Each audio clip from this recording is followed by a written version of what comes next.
Good morning, everyone. I'd like to call to order the Indian River County Board of County Commissioners meeting for Tuesday, April 4th, 2023. We will start off with a moment of silent reflection for first responders and members of the armed forces, followed by an invocation by the pastor Joe Moore of Rivers of Living Water Rhema Word Ministries, and then Pledge of Allegiance led by our county attorney, Mr. Dylan Reingold. If everybody would please rise.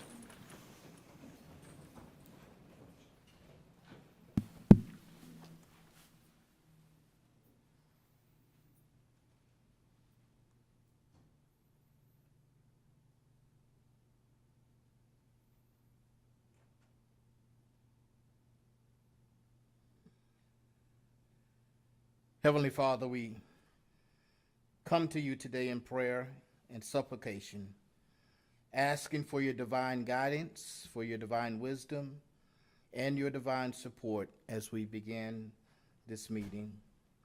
Lord, we're asking you to engage or to help us to engage in meaningful discussions throughout the course of this meeting, allowing us to grow closer as leaders and residents of this community. Help us to nurture the bonds of this community so that the decisions that are made today as a result of this meeting will bring our residents one step closer of being on one accord in all matters of business for this county. Lord, we thank you and we praise you, and we give all honor and glory and praise in Jesus' name. Amen. Please face the flag and join me in the Pledge of Allegiance. I pledge allegiance to the flag of the United States of America and to the republic for which it stands, one nation, under God, indivisible, with liberty and justice for all. Thank you. Thank you, Pastor Moore.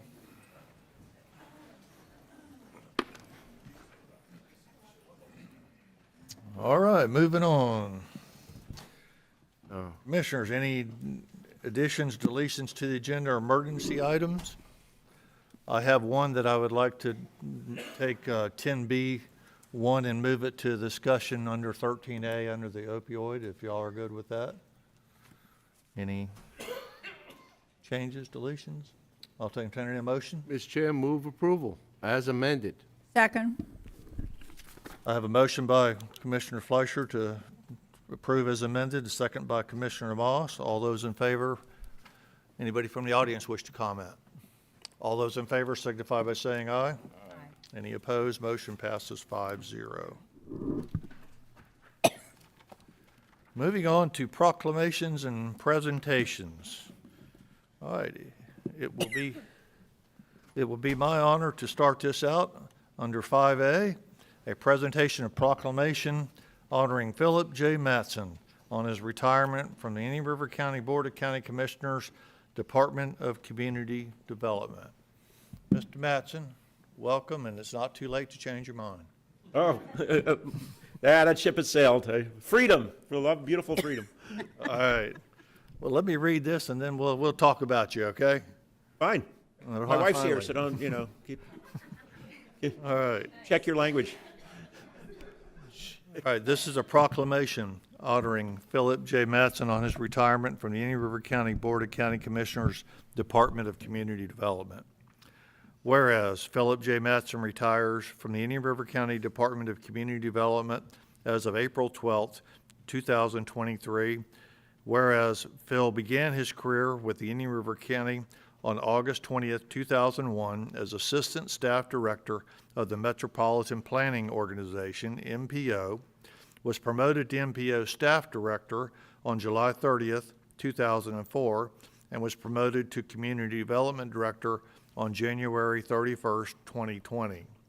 And whereas shortly after becoming Community Development Director, Phil successfully guided the Community Development Department through the COVID-19 pandemic while maintaining the department's planning, permitting, and inspection activities and instituting new procedures such as electronic permitting and managing the distribution of Emergency CARES Act funds, which provided $2,139,587 to 300 Indian River County businesses and $2,342,697 in mortgage and rental assistance to 500 families.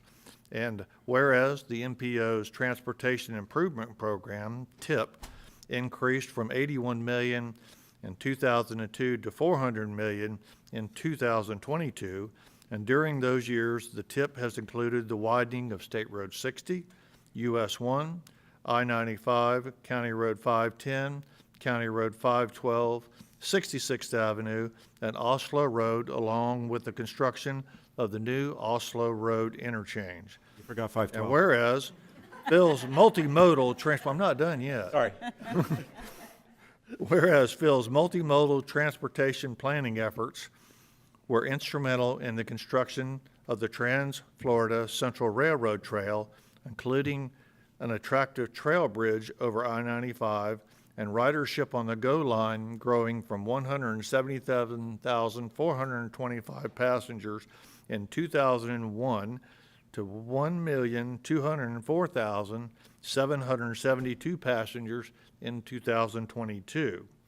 And whereas the MPO was recognized as the outstanding small, mid-size MPO in 2015 by the Association of Metropolitan Planning Organizations, headquartered in Washington, D.C., and whereas many consider Phil's presentation at board and committee meetings to be the most informative and entertaining PowerPoints presented in the history of Indian River County, showcasing skills which will be useful in his future career as a stand-up comedian.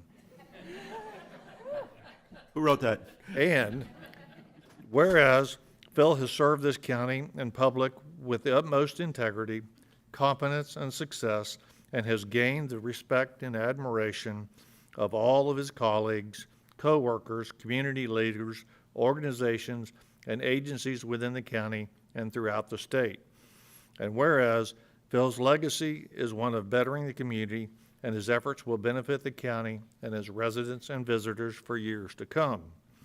Now, therefore, be it proclaimed by the Board of County Commissioners of Indian River County, Florida, that the board applauds Phil Matson's efforts on behalf of the county, and the board wishes to express their appreciation and dedicated service he has given to the Indian River County for the last 21 years. And be it further proclaimed that the Board of County Commissioners and staff extend heartfelt wishes for success in his future endeavors, adopted this 4th day of April, 2023, and signed by myself as chairman. That's the longest one I've ever had to read yet. Hey, congratulations on your new chapter. I understand the many reasons why, and it's a good thing to do. But we are going to miss you. We're going to miss your sense of humor, your energy, and your just downright good work you've always done here. And with that, commissioners, Yes, you know, before we let him talk, we need to talk because we'll never yeah. we'll never get done here. So y'all, we'll go first. okay. I would like to thank you personally and on behalf of the community for your work on the SHIP program. It's actually on this agenda today. It's an informational item, item 7D, and it's almost $400,000 that was approved. I think that it's something that goes under the radar, that people don't realize the hard work involved in that and the help that that the community receives. But just briefly, on this agenda, we have with the $400,000. 3 of them were for purchase assistance, so that's getting people into homes and ties in with the issue of affordable housing. So 3 of those are purchase assistance amounts, and that's in partnership with Habitat for Humanity, and 2 of them are for major rehabilitation assistance. So that's the aspect of keeping people in their homes. So I want to thank you for that. I know you were instrumental in that, for many years, so thank you. On behalf of myself and also the community and the many people that you've helped, thank you. Phil, I know the proclamation included a lot of the great things that you've done, and you've touched many different departments, not just the ones that you've worked in throughout your time at the county. Two of my favorite projects that we've worked on together is the rail trail and the North County Bus Hub. Perhaps not the most exciting projects, but your ability to find solutions when there seemed to not be one is always amazing to me. I wish you great luck in your retirement. I'm going to miss our MPOAC road trips, whether it was to Tallahassee or Orlando, or our fact-finding mission through the villages. We always had a great time and shared lots of stories, and I wish you well, and thank you so much for all you've done for the county. And thank you to your wife for sharing you with us. Commissioner Laura. Phil, although I've only worked with you for 4.5 months, I can tell you from our very first meeting, I think it may have been in August or September when I had these department head meetings, and I go into to Phil's office with some of his staff there, Ryan and the others, and I first wanted to talk to them about their families and their personal lives. But as you mentioned, Phil had all of this stuff on a big board, and he was ready to click all these buttons and tell me everything that he did. I said, time out for a minute. I want to know about your personal lives. We're coworkers. And of course, over the last 4 months, we've had some very, very serious discussions. I know, Phil, that you know how I feel about you, and I certainly wish you well with your wife, your daughter, and your retirement. So God bless you. Thank you. Commissioner Fleischer. Phil, it's been 20 years. A long time. I'm only here 17. But when I was wearing a uniform, you were there. You were there with information. You are the ubiquitous, consummate wealth of knowledge. An experience that I will cherish. I will sorely miss you. You're a friend, and you're a fine representative of this community. I can't emphasize, we've heard some of the legacy. You left a legacy. You made a mark here, and that's your responsibility when you're in a position of leadership, is to develop others. Turn around. You developed others. You left us in good shape. Brian, Yeah. there's one exception, but I want to thank you for your skills, abilities, dedication. I apologize for the late night phone calls. Dear bride, the phone calls may continue. Change my number. But they won't be Sunday at 9 o'clock at night. Phil, we gotta. I understand. I just want you to know I appreciate you have been being there and never saying, I'm on a cruise ship. You were focused and made yourself available. And how many of the leaders actually work the pod? Come on. You're there. And you're a great representative, and I've heard nothing but compliments throughout the years. And I can go back, we could probably talk until midnight about some of these compliments. Because after all, when you're doing a job and you're serving the public, and everybody's entitled to an opinion, some have two opinions, and they get to you, and it derails sometimes. You never allow that to happen. You allow it to be addressed, focused, and you've gotten so much accomplished in this county that I hope you don't move away, because I want you to enjoy some of the fruits that were bared by one Phil Mattson. Thank you. Counselor?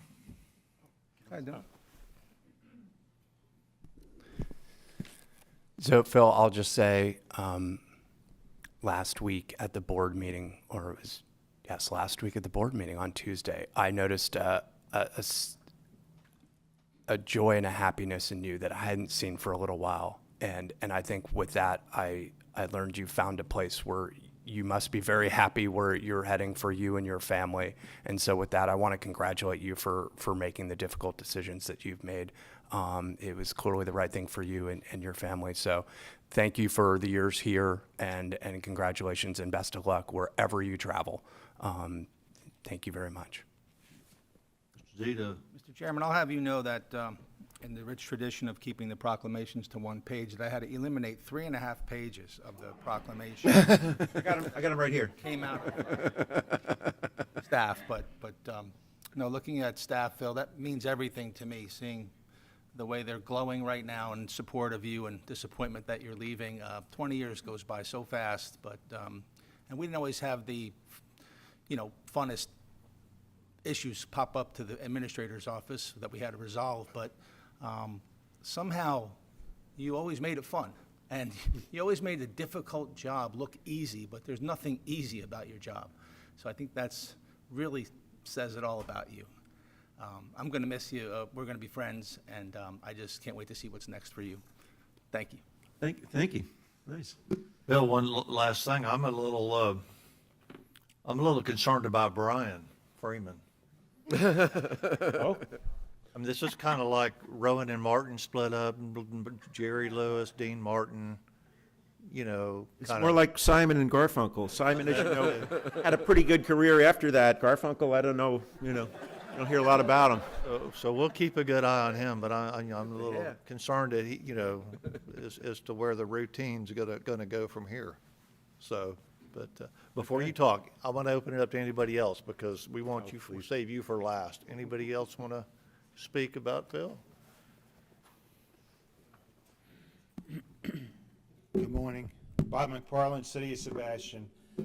I was placed on the MPO in 2011, and that's when I first met Phil. And, transportation, as you all know, because you all sit on the MPO, it's very complicated. But Phil is the one who made it fun for me and encouraged me to go to the MPO Academy, where I learned a little bit more. And actually, I don't know if it makes me a nerd or something, but I actually enjoy transportation. And you had mentioned the SHIP program, and I'm involved with Phil in the SHIP program because I work for the Department of Children and Families. I also got on the Transportation Disadvantage Board for this county. I serve on that with you, Mr. Ehrman, and been on that for 10 years. And the importance of how that services individual our most vulnerable citizens in this community. And as a result of that, I'm blaming Phil because I have to run from here with Karen down to Martin County because I'm on their Transportation Disadvantage Board. And because of the support that this board has given the ability to serve so many vulnerable citizens, we're trying to change that down in Martin County so we can provide the same. Phil has been a friend. I hope you continue in the area. I wish you and your family nothing but the best. Hopefully, he's a Yankees fan, but I do bring him to the Mets game. Hopefully, we continue going to some soccer games in Orlando, as well as some more boxing. But Phil, you're the best. And the one thing you didn't mention, but Mr. Fletcher touched on it, was the mentorship portion that Phil has done. Phil has made me a better, not only person, but a better elected official and somebody in the community, and I appreciate that, Phil. Thank you.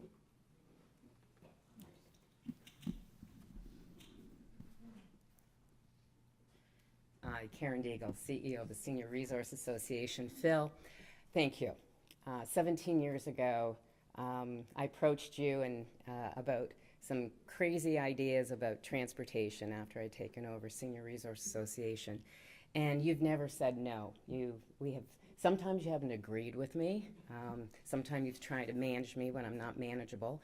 But, but all in all, I have to say thank you to you and your team for what you have been able to help us accomplish in our community with transit. It is an award-winning system many times over, and certainly you had a lot to do with it. And so on behalf of Senior Resource Association and the community, thank you for everything you've done to move that along. And good luck and best wishes for you and your family. We are going to miss you. Thank you.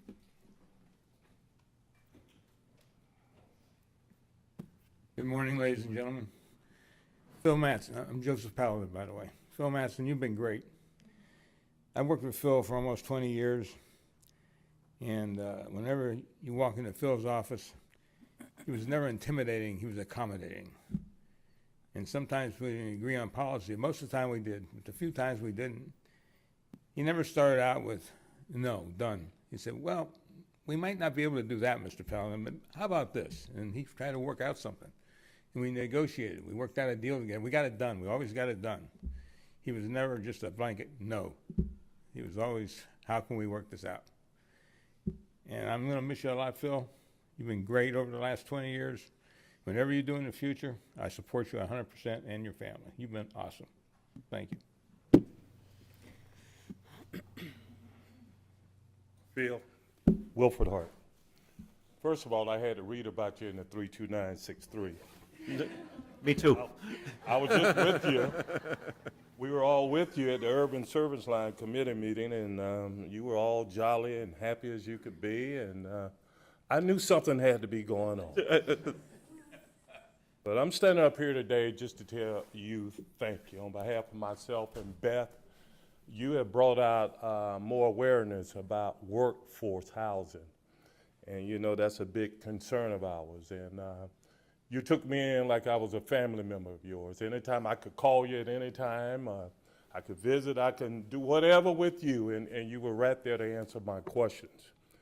I am hurt that you're leaving. It seems like we're starting to lose some folks that mean so much to this county and to this organization.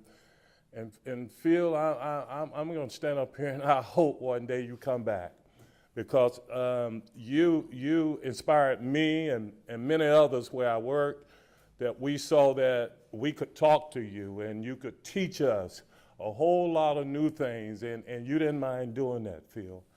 And so we're going to miss that, to be honest with you. But we know that you have other responsibilities as well in your life. And so again, I just want to tell you on behalf of myself and Beth, we say thank you. Thank you. Anyone else? Mr. Matson, the stage is yours. Ooh, thank you for the kind words. It's been a remarkable 23 years. In that time, I found a home. I raised my children into adults. I made a life for myself, and my beautiful wife, Nicole, supported me so much. Above all, I was really privileged to live, to work, and to contribute to the most beautiful county in the state of Florida, and nobody could refute that. The hallmark of this county is its small town feel, and I'll tell you a few stories that kind of sort of capture that. I remember you mentioned I do planner of the day duties and all that, and I remember meeting with a gentleman once who's submitting a permit, and I'm standing there over the counter like this, and he looks around, local person, he's like, you know, I was born here. And I'm like, you're correct, sir. We're actually working in a repurposed hospital. I don't know how many of you remember when we worked back in that. He goes, no, here. And I go, yes, I've heard the planning department was the maternity ward, yeah. And he goes, no, right here on this table. My mother went into a premature delivery and, couldn't make it right back to the delivery room. And I'm like, oh, nice, great. Good to know that you work with the tools they give you. Another time I can remember a meeting between a planner, one of our planners, and this was a kid out of UF from the Panhandle somewhere, and another applicant. And the two are glaring at each other kind of across the table. It was a little awkward, and they're both big burly guys, but both a lot of hair, a lot of beards, and one of them had a baseball cap on. I don't think it was my guy. And they're just looking at each other. And then, kind of in the middle of the proceedings, they're like, don't I know you? They're like, yeah. Did you play football?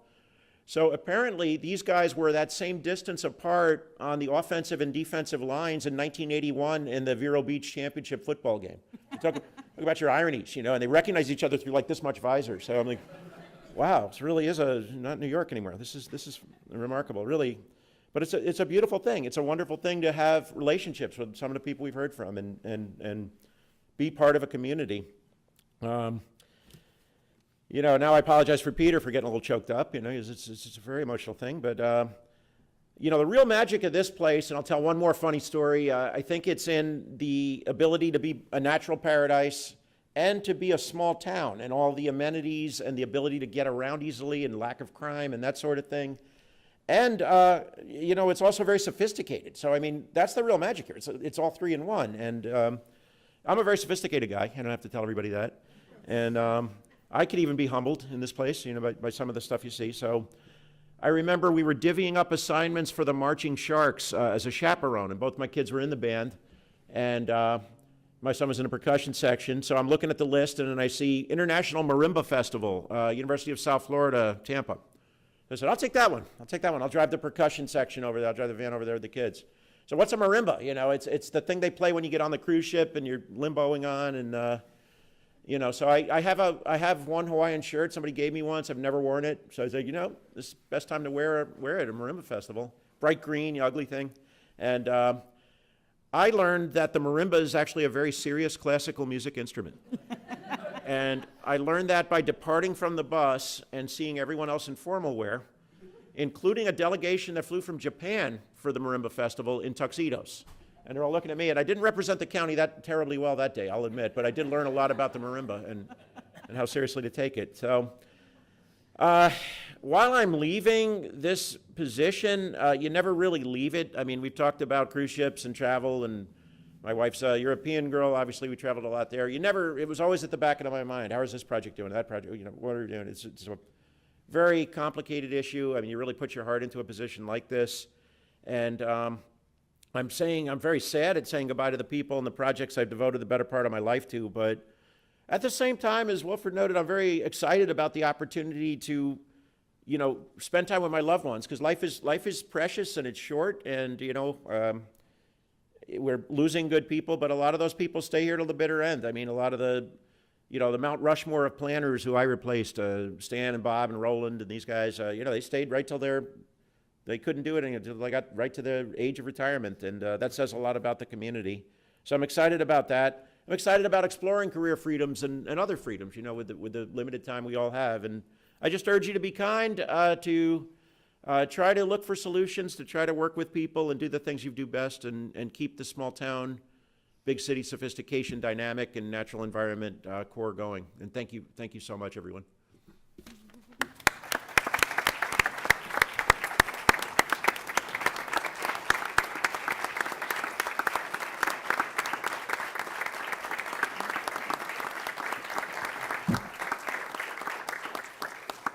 And I want to thank the supportive staff. I mean, that's a long list of accomplishments. It's not even close to being, you know, one man's responsibility. There's so many people that work so hard on all these things. We work as a team, we work as a committee, and we work things out. And thank you all very much for your support. Come on up. All right.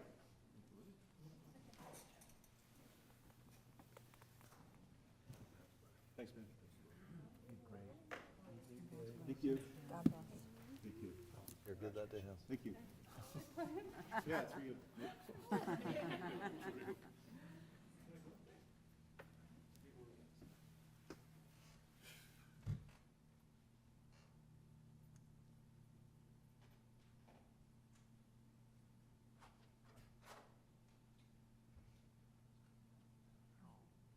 Did you want one?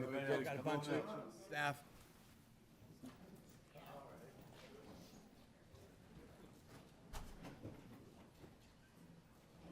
Brian right next to him. There you go, folks. Are you gonna pick up on the comment? Two rows.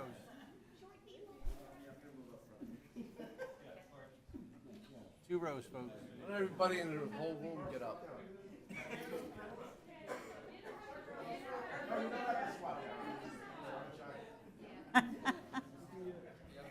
We got some room over here on the other side.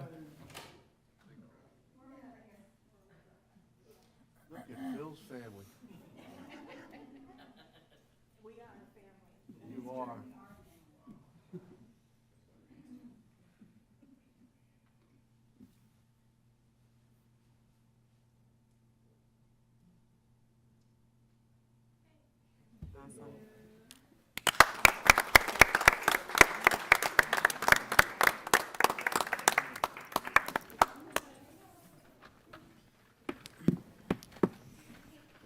Phil, thanks again.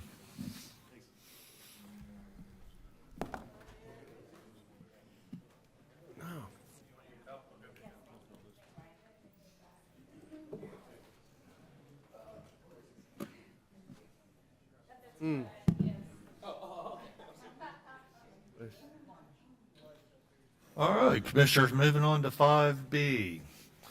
This is a presentation of proclamation honoring Kimberly Emmons on her retirement from the Indian River County Sheriff's Office.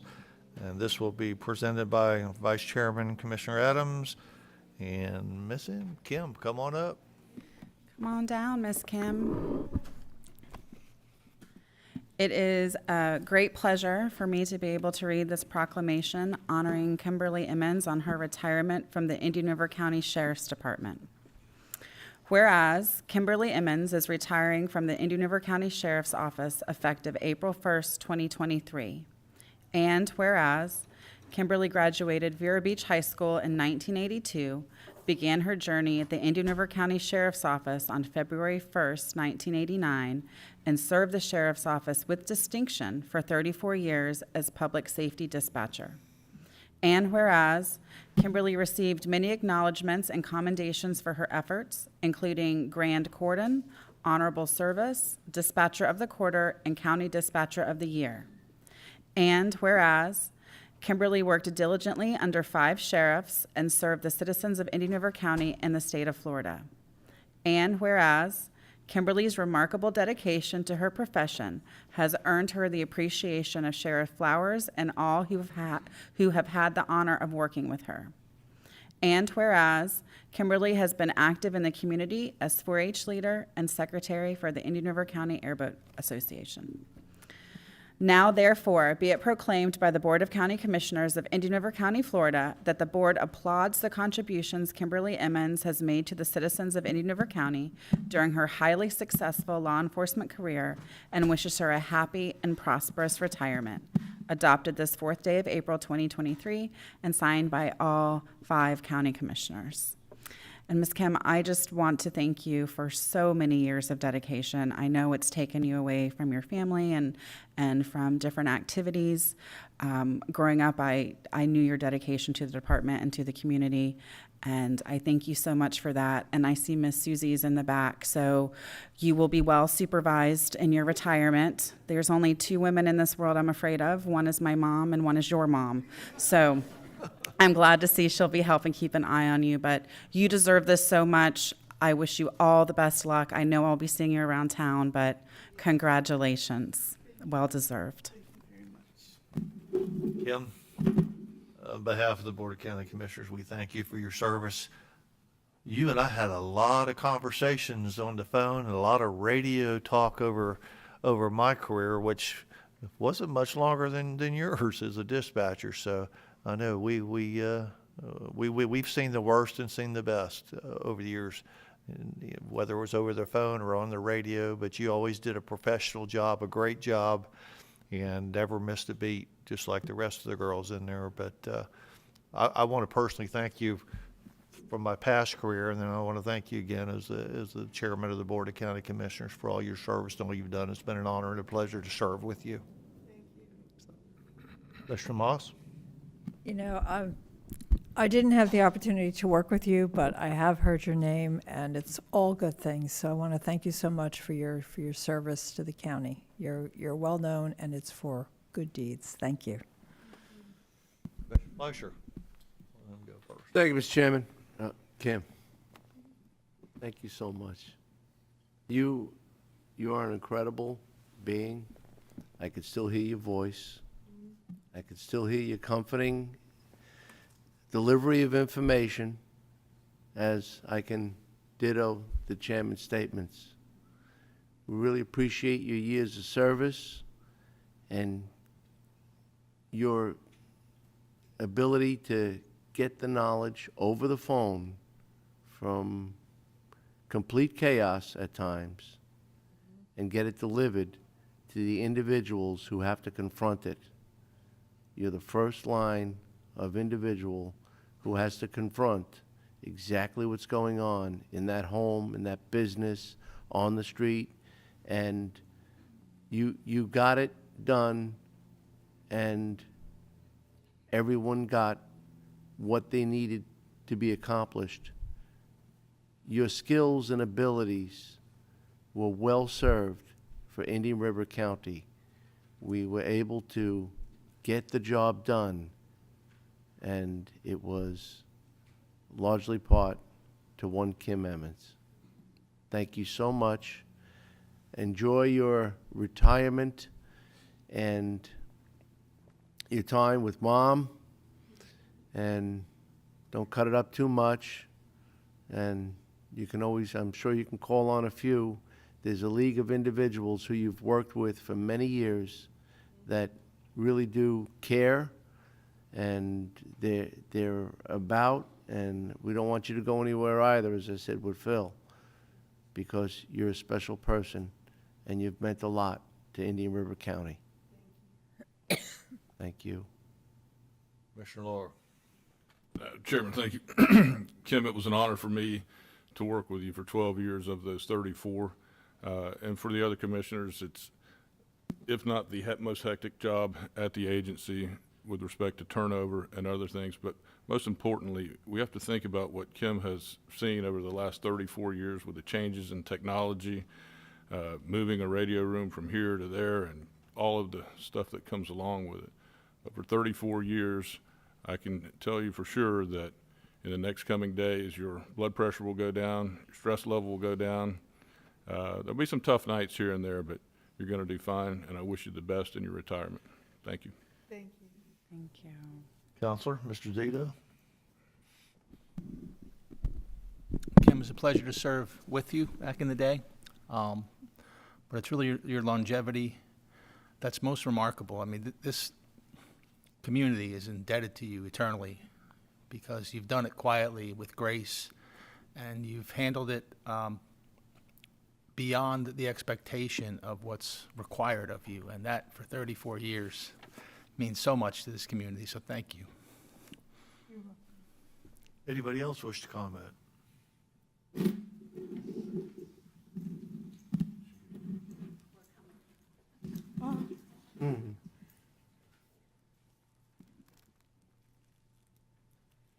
Kim, I speak for everyone in our center when I say you'll truly be missed. You've had an amazing career and have truly made a difference to so many people in this county and at the sheriff's office. When I started, I was the transplanted New Yorker and you were the Fellsmerian, and we didn't speak the same language, and it was a little difficult. And Kim would always say, "What did you just say? What did you say?" But Kim, your experience is irreplaceable. Your humor is unforgettable, and we all wish you much love in your retirement.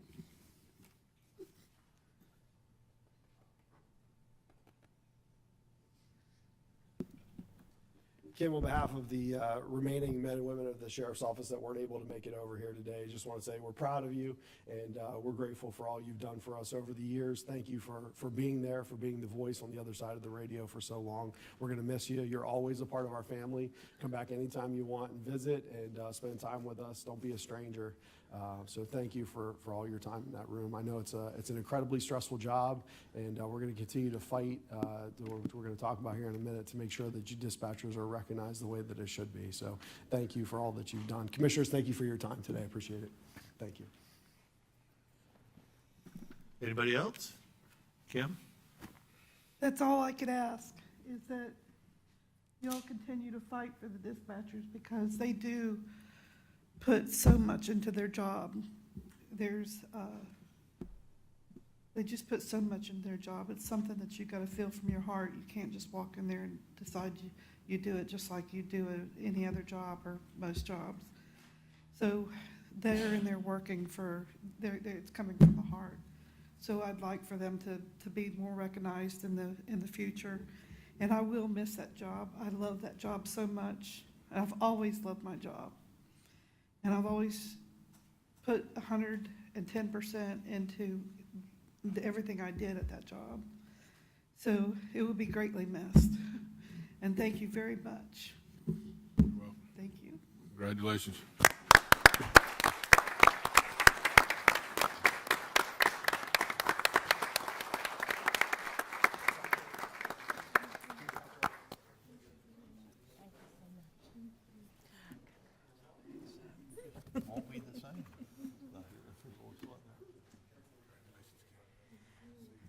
Mama Susie, you gotta take a picture with her. Mom's coming down, right? Yeah, well, that's about as true a statement as I've heard you ever make. It's very true. I'm very scared of her. I know, see?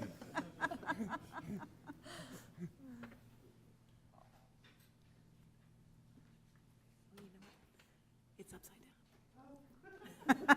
Good call, Kim.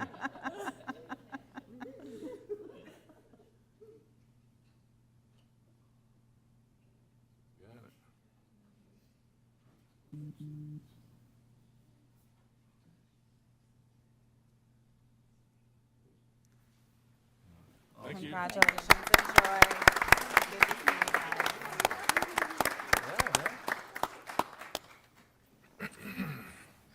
guys. Susie was my 4-H leader. Enough said. All right, next, we're moving on to 5C. Presentation of proclamation recognizing National Public Safety Telecommunications Week. This will be presented by Commissioner Lohr and I think Sheriff Flowers, you're here to present. Or, receive. Chair, I'm thank sorry. you. As mentioned, this is a proclamation recognizing National Public Safety Telecommunications Week.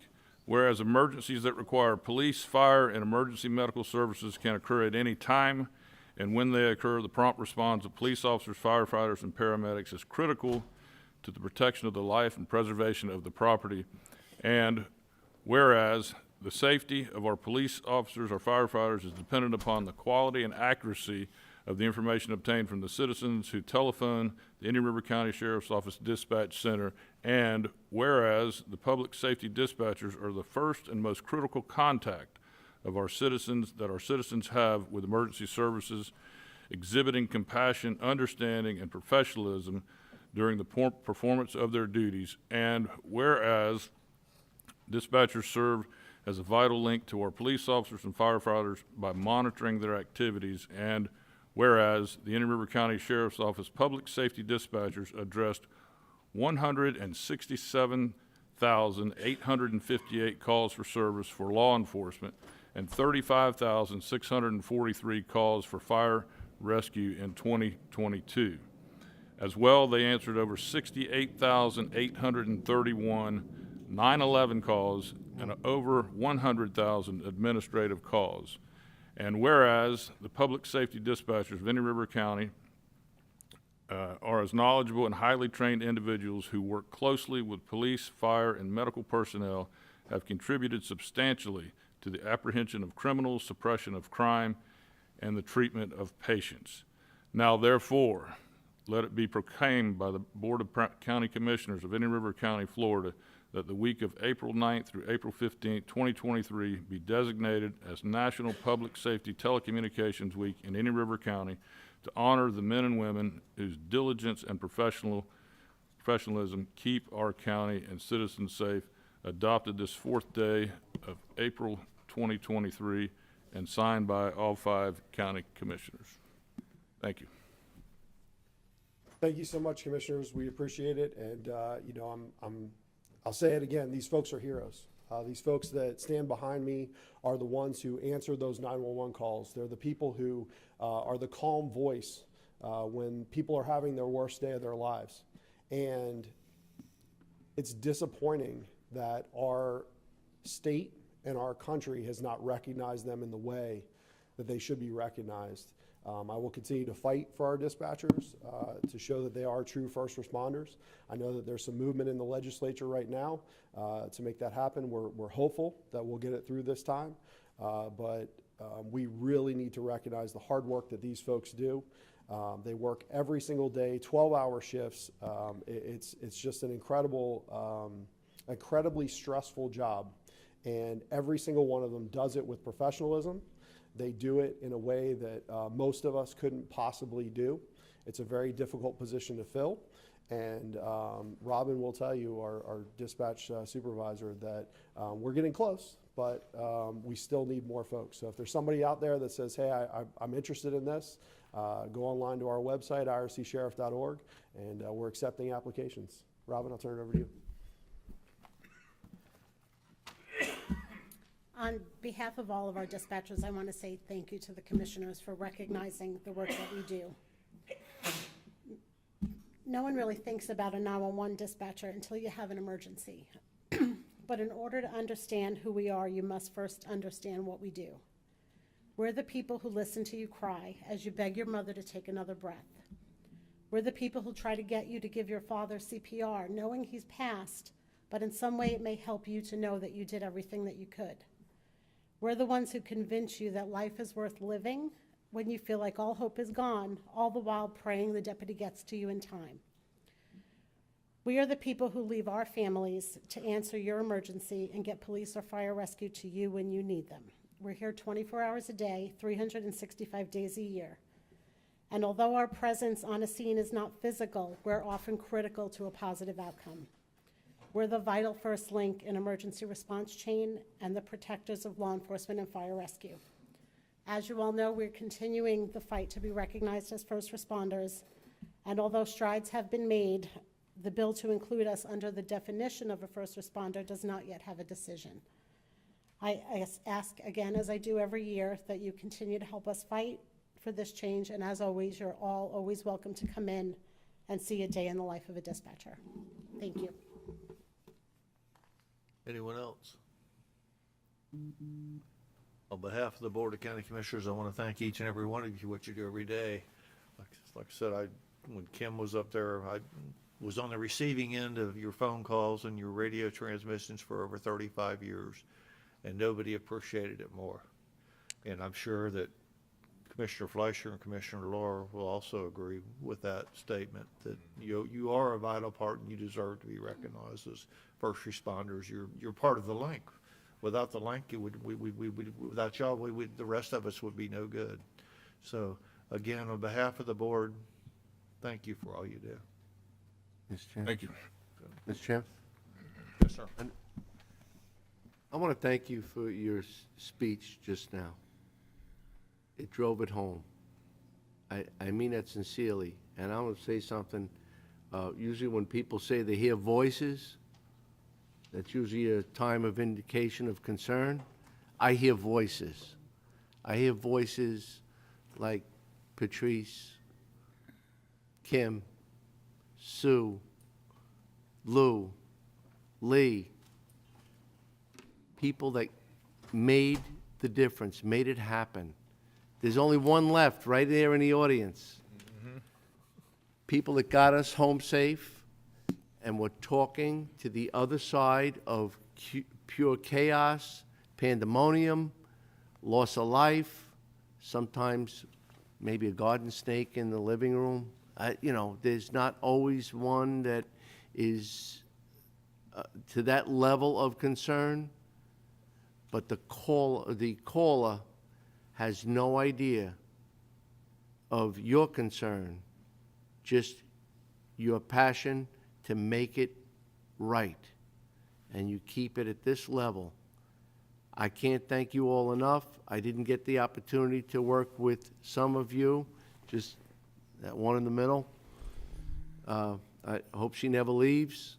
I don't know if the sheriff has control of canceling the visa or anything else, but y'all are so special, and I think under-addressed by the community.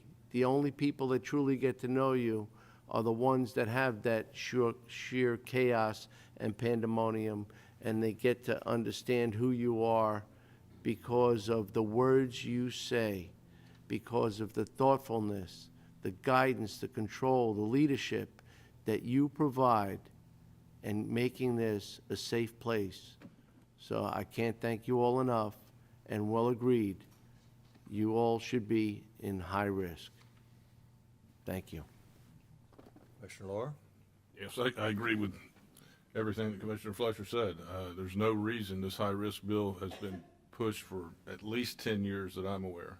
And together as a community and as a state, we have to continue to push that because it'll make a difference in your lives in the future. So you have our word. We're going to keep on chugging on that as well. Madam Vice Chairman.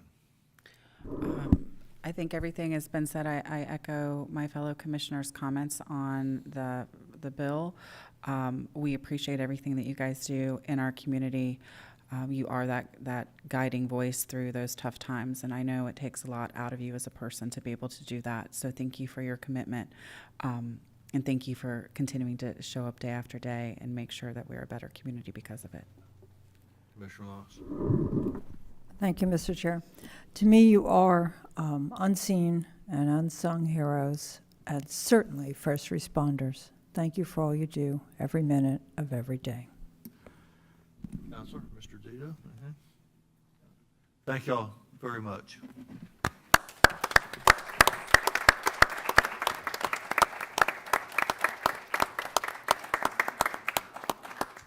Camera thing.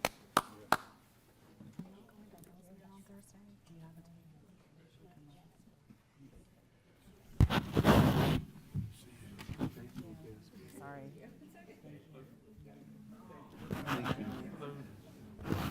Thank you. So many of them I don't know in 2 Thank years. you. No, we don't. Yeah. 2 years. Good to see you. Brand new. Is she fantastic? That's awesome. Hello, man. Nice to meet you.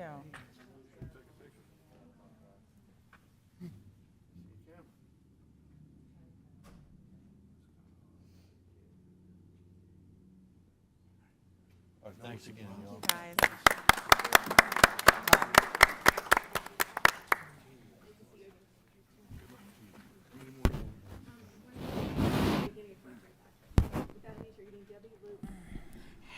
Good to see you.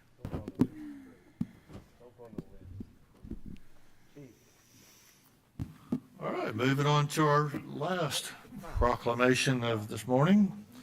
It's a 5D, a presentation of proclamation for April is Water Conservation Month. This will be presented by Commissioner Moss, and receiving will be the Department of Utilities, and Laura LeBeer, a Public Communications Coordinator with the St. Johns River Water Management District. So, Yes, our Moss. very own Mr. Sean Leski. Thank you, Mr. Chair.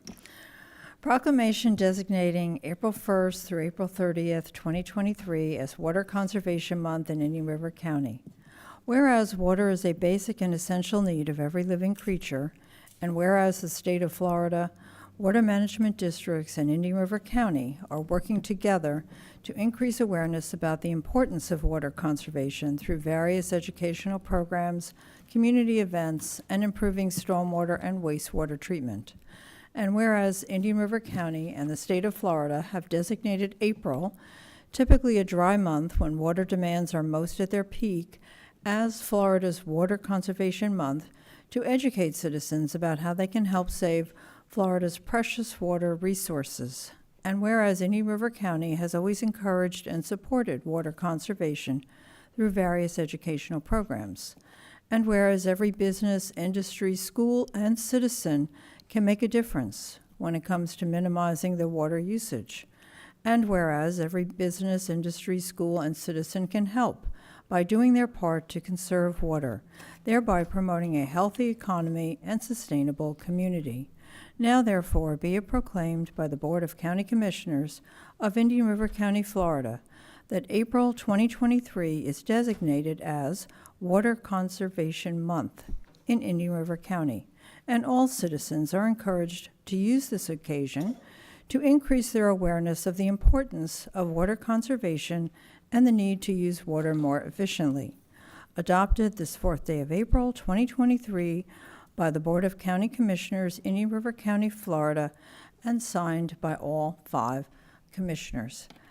I will say just one thing before we turn it over to Mr. Leski, who's doing a wonderful job with all of these things with water conservation, and this is congratulations to my colleagues, actually the native plant garden that we have in front of the building, and that, by the way, is one way to conserve water, actually won an award from the Florida Audubon Society at their annual meeting. That project was deemed Best Chapter Conservation Project Award for its education and demonstration native plant garden. So that it's an award-winning way to conserve water, and I'm sure Mr. Leesky has other suggestions as well, and welcome, and thank you for what you do. Sean Leesky, Director, Indian River County Utilities. Thank you, Commissioners, for this proclamation. Conservation is a very important part to what we do. It just extends the life of our water resources that we currently have, so anything that we can do to extend that, we know our resources are dwindling, so anything that we can do to help us extend the life of that is useful. It's a useful tool in our toolbox. Interestingly, just a couple of statistics here. Currently, Indian River County is actually in a severe drought stage. It's interesting coming from Colorado. I never really thought, I think I mentioned this last year too, I never really thought of Florida being dry, but this year I can tell you it has been a dry year. And interestingly, it's the 25th driest start in 130 years of tracking weather patterns. So kind of interesting that we are in a very dry month. We're in a dry time of the year. So it is very important to raise the awareness of conservation and the importance that our citizens can actually do their part to help us conserve that water. Use only what you need, and that's a kind of a thing that Denver Water actually kind of coined years ago, was use only what you need. And I think that's an important thing to kind of keep in mind of, don't overuse, don't abuse the water, don't overwater. Lawns don't need a ton of water.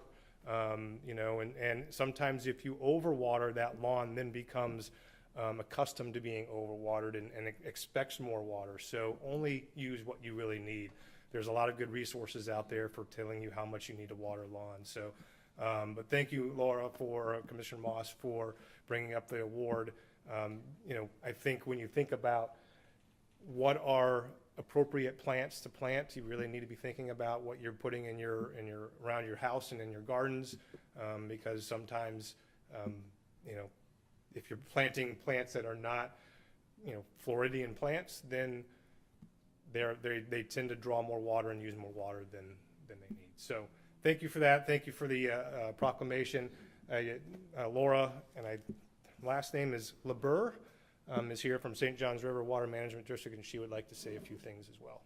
Good morning, Commissioners, and good morning, members of the community. I would love to say a few things about water conservation. I'm a public communications coordinator for the St. Johns River Water Management District, but my specialty is actually education and outreach. So this past weekend, I was at Environmental Learning Center in Wabasa or Vero Beach, talking about water conservation with our community. This is actually the 25th anniversary of April as Water Conservation Month.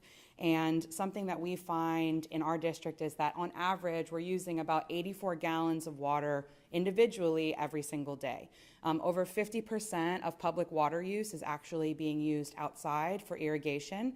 So we just entered our Spring Forward, or which we have our watering restrictions, is our twice a week watering. We launched a new Water Less campaign to remind people that we need to water less, just like Sean was saying. We have a tendency to overwater, I think, in our areas. But I also want to mention that this year, the focus of Water Conservation Month is actually leak prevention. So when we address the leaks in our home, we can save up to 10% on our water bills. So making sure you're getting out there, looking for leaks. If a faucet is leaking, getting that addressed, because it can have a huge impact on our water use and for water conservation as well. And that's all I have to say. Thank you. Thank you. Commissioners, any comments? Sean, Laura, thank you so much. Thank you. Thank you for being here. Come on up and get the... John. Yeah, come take, yeah.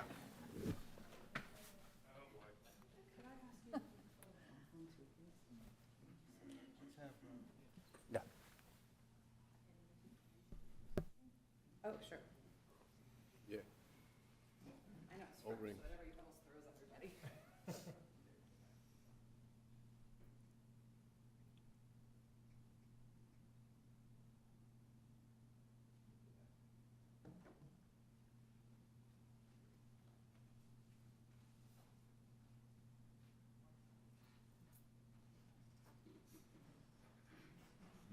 All right. Thank Great. you, guys.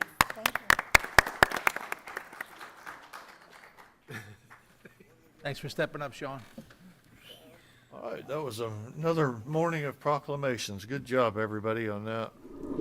All right, next, we'll move on to item number 6, approval of minutes, the 6A special call meeting of March 3rd, 2023. Mr. Chair, move approval. Second.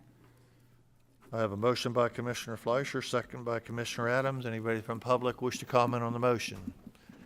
Seeing none, all those in favor signify by saying aye. Aye. Any opposed? Motion passes 5-0.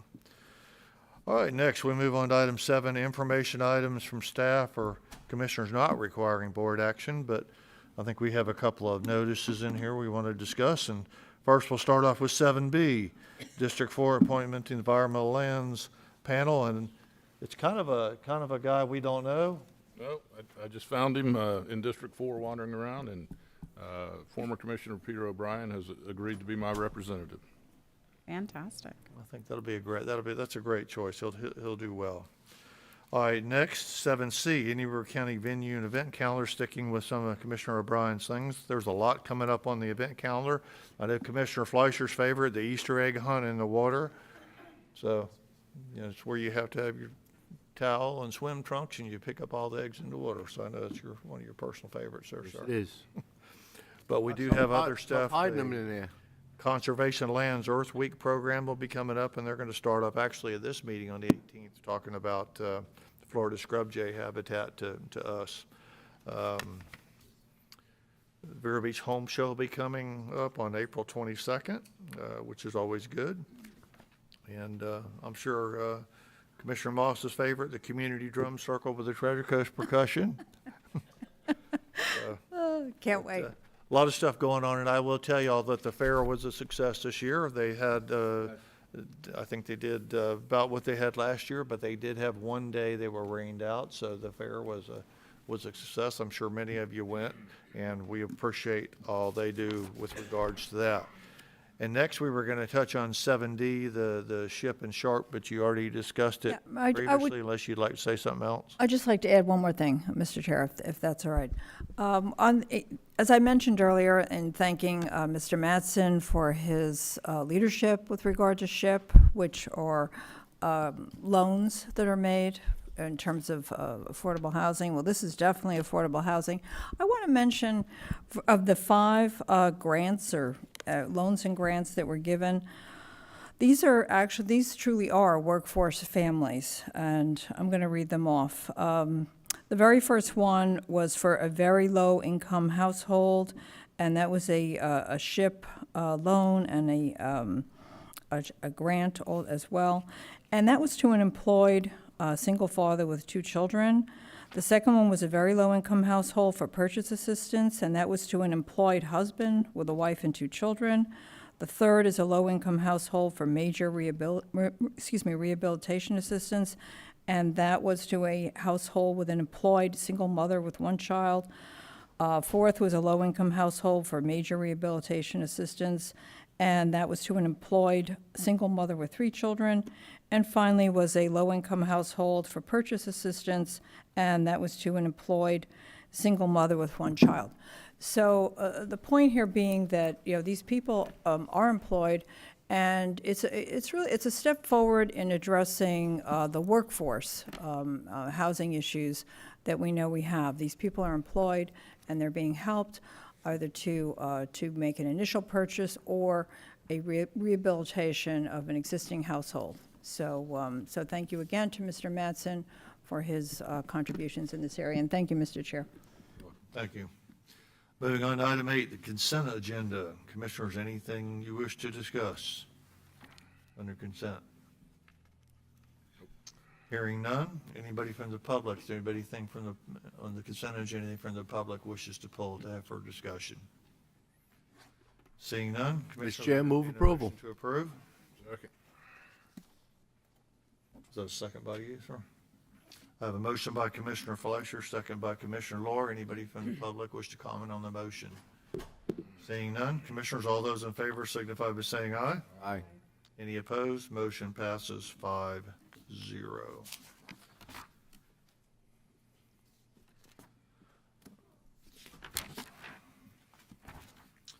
All right, next we need to move on to public items, public discussion items. We are going to move like from earlier 10B over to 13A. So next we'll go with 10B2, request to speak from Bill and Ardra Rigby of West Wabasso Progressive Civic League, shared usage of building. Mr. Rigby and Mr. Rigby.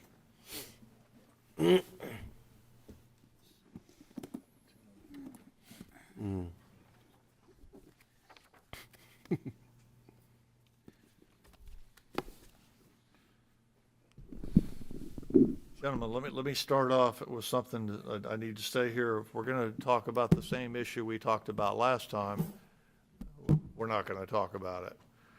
If you want to talk about shared use, which I think, speaking with the county administrator, I think that's a bad term of use, as it's a reference to the building.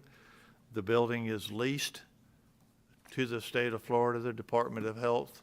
They are in charge of that building until the lease changes or the county decides to make a change. So anything with regards to that is to be done through the state of Florida. So we will listen to you, but I think this term shared use is a bad thing because, again, it's their building, and we have to follow their rules and their interpretations of that. But with that, gentlemen, please go ahead. Good morning. Good morning. Mr. Chairman, Commissioners.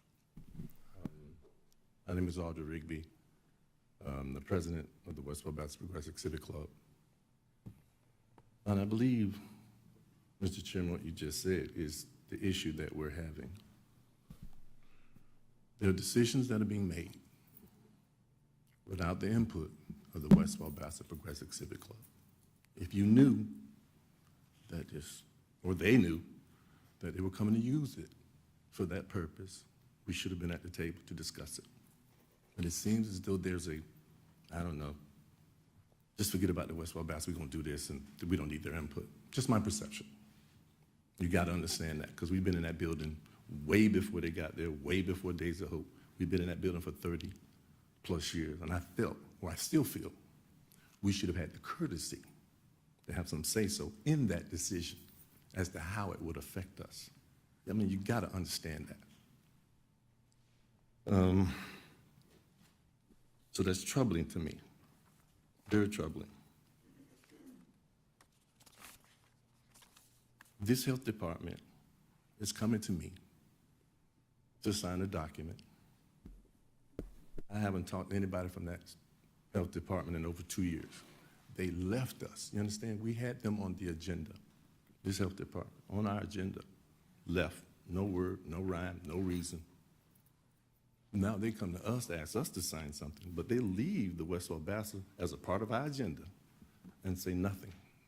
No rhyme or reason, just left. I think that's just professional discourtesy. So something in my mind is going on that I'm not aware of. It's troubling. So I'm trying to figure out, is the health department running our community, or is it the West Wabasso running out the community? Because remember now, in this chamber, you set a precedent. The Gifford Development Council was having some issues, and Freddie or somebody came and said, hey, what's going on here?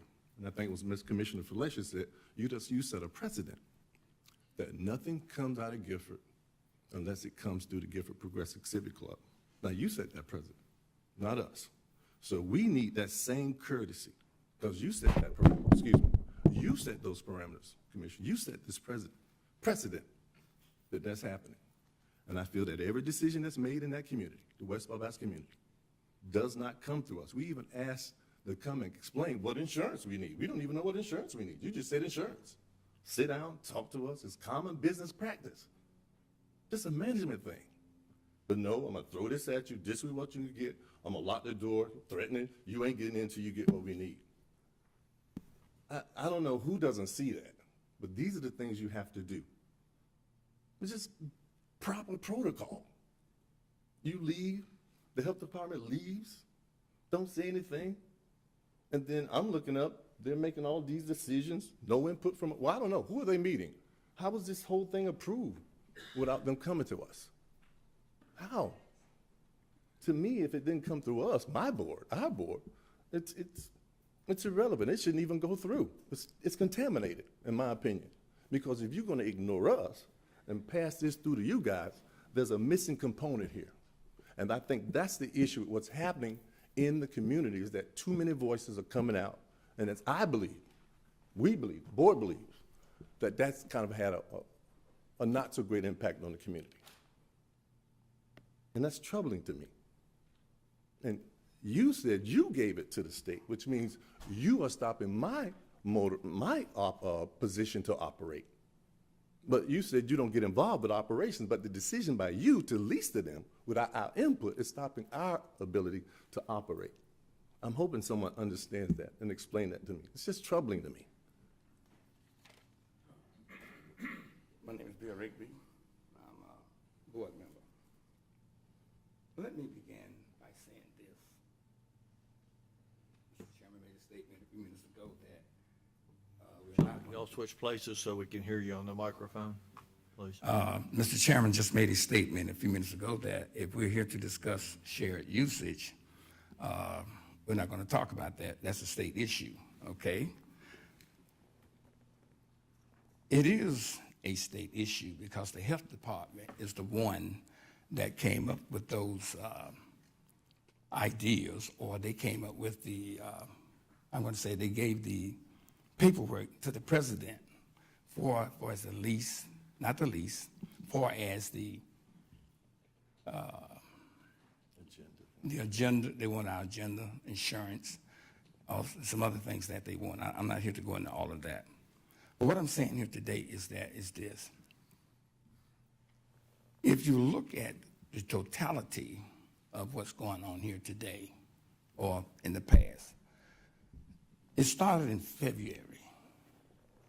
Okay, we have it in March. It appears to me that what happened in February, we should be a part of whatever happened in February. We had no lease with the health department. We had a lease with the county. Now, we was told that the building was for the county to use, for the health department to use. Last meeting, we have it. Okay, now it is what we call, they have a lease. But that's not what we was told. We was told that, hey, they're using it. You might want to answer my question. Does the health department lease the building in Building B? Do they lease that building in Building B? So my understanding of the relationship between the health department and the county, and I'll certainly speak to the Daisy Hope facility, is simply that the health department came to Indian River County and proposed that our core contract agreement with the health department that we have was amended to incorporate the Daisy Hope location into our agreement with the health department. Okay, so you're saying there's a lease. Well, I'm going to say we have a core contract, as Mr. Zito explained at the last meeting, whether we want to call it a lease, an interlocal agreement, a core agreement, whatever. They have the permissive use of that building per our agreement. I'm not understanding core contract. That's a word that I've never heard in all of my contractual days, but I'm not here to discuss that anyway. But anyway, what I'm saying is that when we started this ordeal, I want to go back in history a little bit, and then I'm going to close my speech up. Years ago, that when the health department came to the West Wabasca community, there was a nurse called Nurse McGee. And I have to give her all the respect that I have, because back then there was a meningitis problem in the Wabasca community. And in that meningitis situation in the Wabasca community, Nurse McGee always informed the Wabasca community step by step what's going on. Now, you have a situation here now is that has solely diminished. I don't know whether it's retaliation. I don't know whether because they don't want to work with the Rigby brothers. And it's not about the Rigby brothers to me. It's about my community. I love my community. And I would do anything that it takes for my community because I love it. And I think we're behind in a lot of things. But it's coming up a little bit. But I'm moving on. But when you say default of event, that's the problem to me. Because when you look at, when I went back and researched default of event, it says, I'm paraphrasing, because I'm not saying the whole wording, is that I must have did something that's adversarial. You must have came to me, had several meetings, that is something I defaulted on. I don't know what I defaulted on. And I know that the county has a right to lease to whom they choose to lease to. But my lease wasn't until 2033. So I'm trying to find out in my mind, why is it that I'm only there for one night? 1 hour out of a month, 12 days out of a year. And for the life of me, I can understand why the health department want to put such stipulations on 1 day, 1 night, 1 hour, and asking me for insurance. What insurance? We've been in that building over 20, 30 years. Never had no problems. Never, ever. Days of Hope came and asked us, could they come in the building? We gave them that authority to come in the building. So I don't understand what it is, what's the problem with using the building for 1 hour,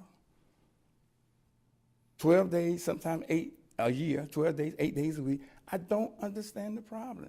Why I got to have insurance when they're there? I don't have to have no they don't give me no keys, they don't give me no code, and I'm not at a level of risk management. So I don't understand. What's the problem? But here's what I'm going to say. If I have to go further than the health department, I'm going to do that. Because I think the health department's been unfair. They've been unreasonable for some reason, and I know what the problem is. Because it's something that's going on here. Really and truly it is. And to me, what the county have done to me, I believe, is very unethical. Because you got rid of me for no reason at all. There's no reason that you have given me for default of event. You have not given that. You just say, well, I'm going to use default of event, and that's it. Okay, Mr. Rigby and Mr. Rigby, we, as the county and as the health department, want to expand the services up there in that area and throughout the county for the betterment of the community. Our staff chose to go the route that was in the agreement to have the health department take it over. They are the leaseholder. You have to go through them. You have to go through them now. I have the paper right here if you don't have it. I think the county administrator would explain to me this is an easier document than our own to use the IG Center. Is that correct? Yes, sir. Yes. So it's even easier than we require. So my suggestion is they will, and I'll ask Miranda or Julian if they want to speak in a second, but they welcome you to use the facility. Times have changed. You just have to do it to their rules. They are the leasee. They are in charge of that building until we make a decision to get rid of them, take it back, or they no longer want to be there. So that's, I hate to say it, but that's just the rules. Miranda, Julianne, do y'all want to speak on this so we can maybe clear this up and move on? Sure, Chairman Ehrman. The health department has this facility use agreement, and it applies whether it's be to our main site, to the Wabasso site. It's policy for the Department of Health at the direction of our attorney. And what this agreement does, the liability insurance, I'm understanding that's a standard for a nonprofit. It is required to make sure that the organizations that are meeting within our site are consistent, their goals are consistent with the mission and vision for the Department of Health.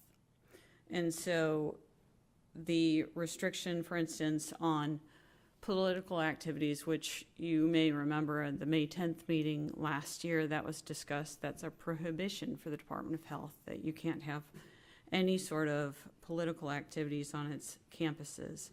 So this is it's a use agreement, and it's required for everyone. So this isn't something that's just required for the Civic Club. It's required for anyone using that facility. You have other groups already using the community, already using the building, right? Yes, yes, we do. Cleveland Clinic, the Senior Resources Association. We have other partners that use that facility.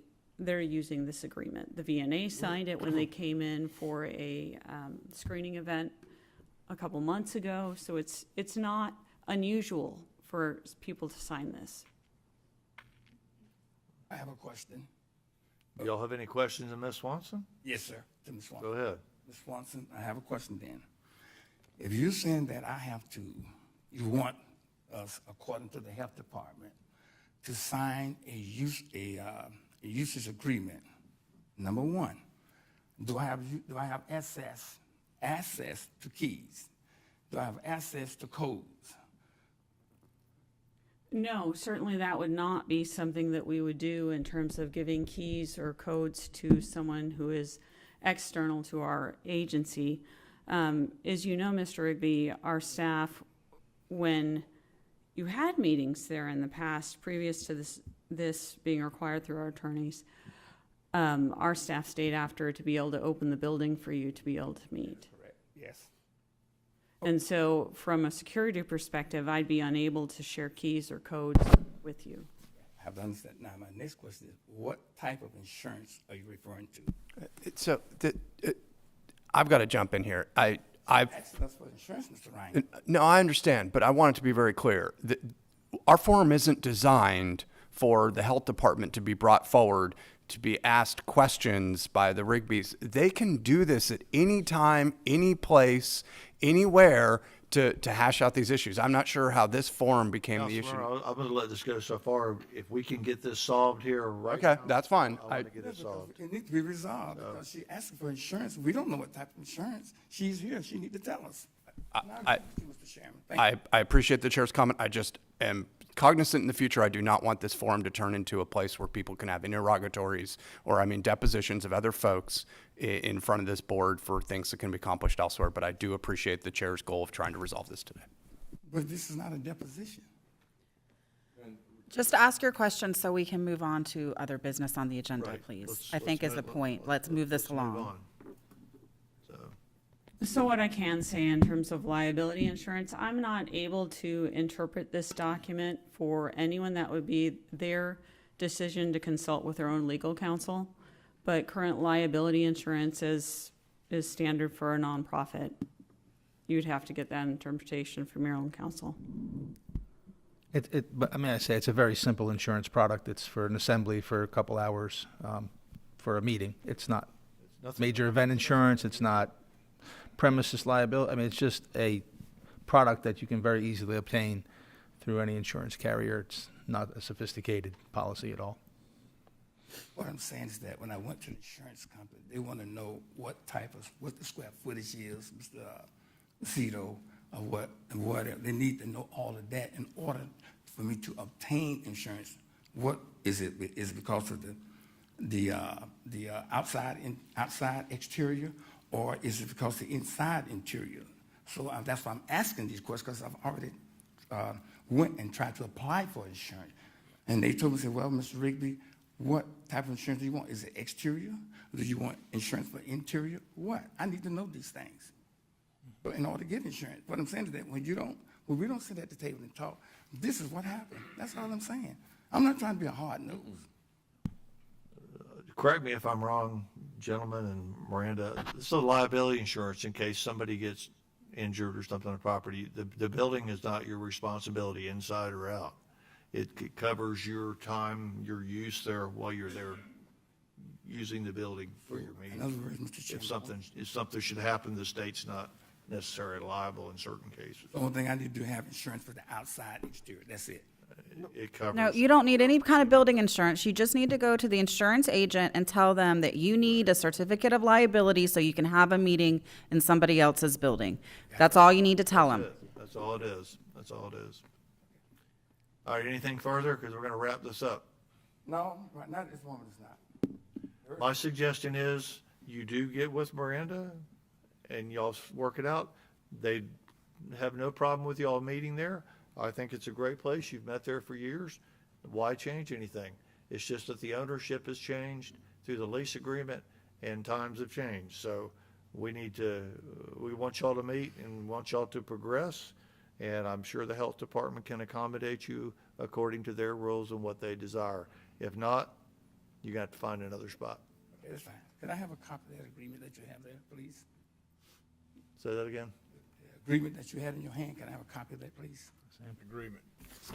Yes, sir. Can I have a copy of that, please? I'd be more than happy to give it to you. Thank you. I had also emailed that to you last night, sir. So certainly, if you require additional electronic copies, I can provide that again. All right, anything else? We're gonna wrap this up. Thanks so much.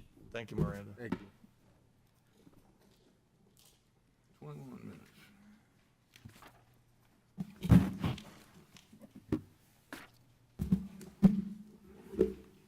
All right, thank you, gentlemen. All right. Moving on to Community Development 12A1, consideration of Merotech USA request for local jobs grant. I think we'll turn that over to Mr. Sobchak.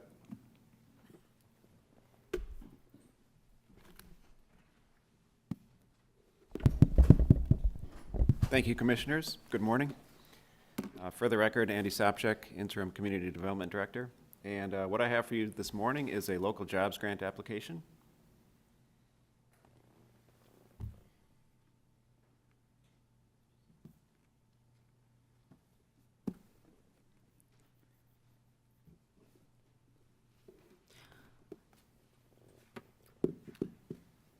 All right, a local jobs grant application for Merotech USA, INC. And just to recap, the local jobs grant program provides financial incentives to targeted industries that either locate or expand within Indian River County. Generally, the threshold is 5 jobs or more. And the program is broken down into 3 different tiers. There's a $3,000 grant, a $5,000 grant, and a $7,000 grant. And those are based on the wages of these new jobs. Merotech USA is a packaging supply manufacturing business. They make adhesive tapes. And the applicant qualifies for the jobs grant program under the county's manufacturing, warehousing, and distribution target industry categories. And the location will, of course, be in Indian River County. With all of the local jobs grant applications, we do due diligence to look for any red flags tied to either financial or legal issues. In this case, our research did not indicate any such issues. And Merotech is proposing to add 10 new jobs. 9 of those are at 75% of the county's average wage, so they qualify for a $3,000 job grant each. And 1 is at 100% of the county's average wage, and that qualifies for a $5,000 job grant. Also, the proposed location of the business is within the Indian River County Vero Beach Enterprise Zone, which is generally an area around the airport in Gifford where we grant an additional 10% for locating within that area. So the total proposed grant is up to $35,200. And this is just kind of a breakdown of how those proposed payments would come.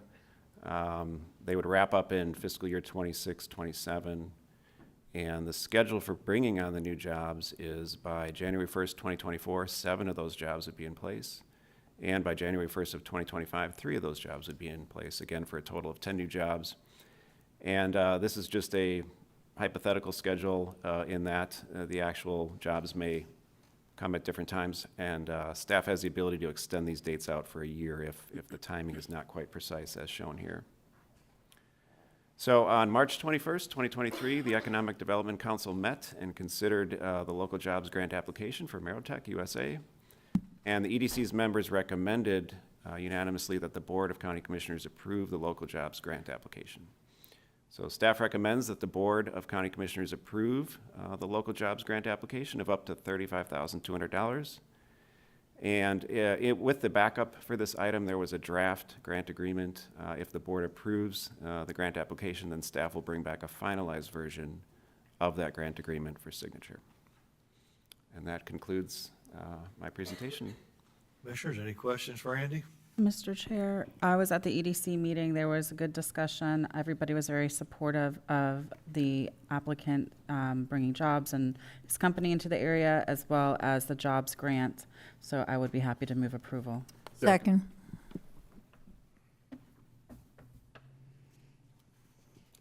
Any further questions? Elaine?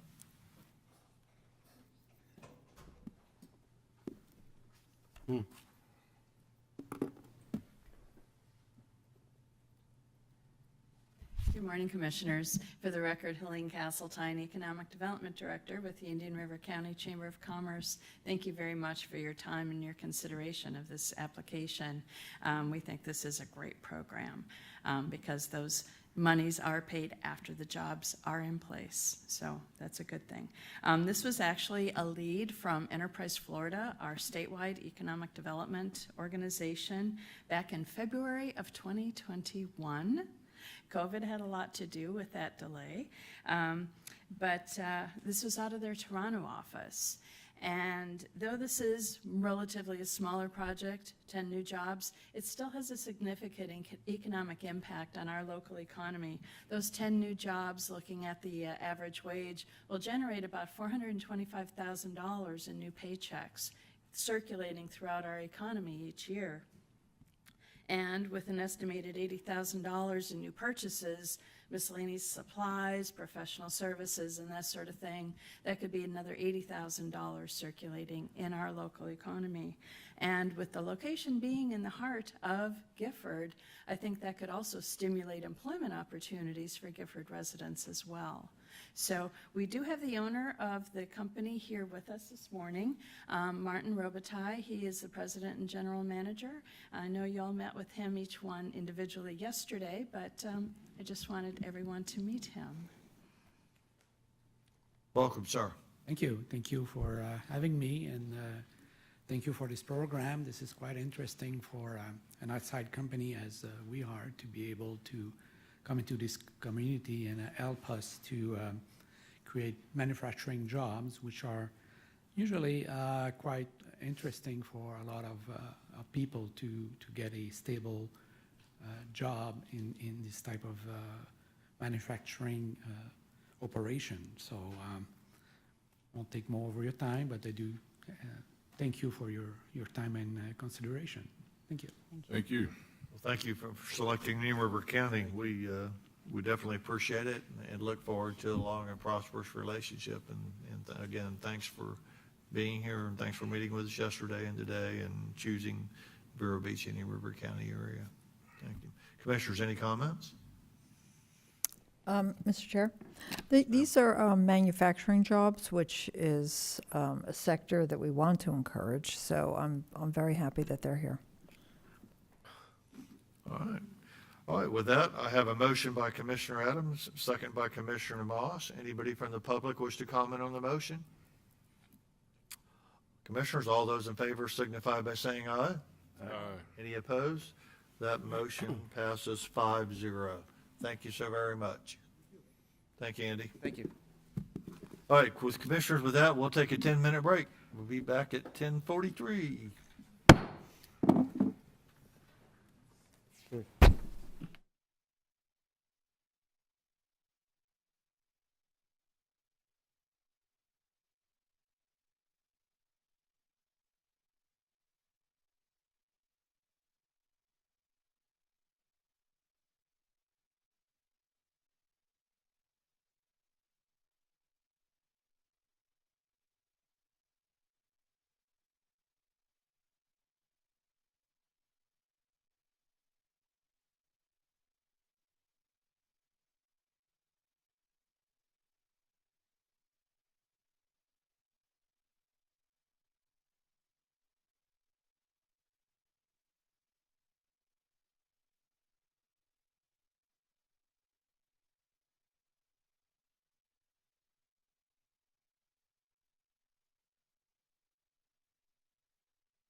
All right, we'll re-adjourn the meeting.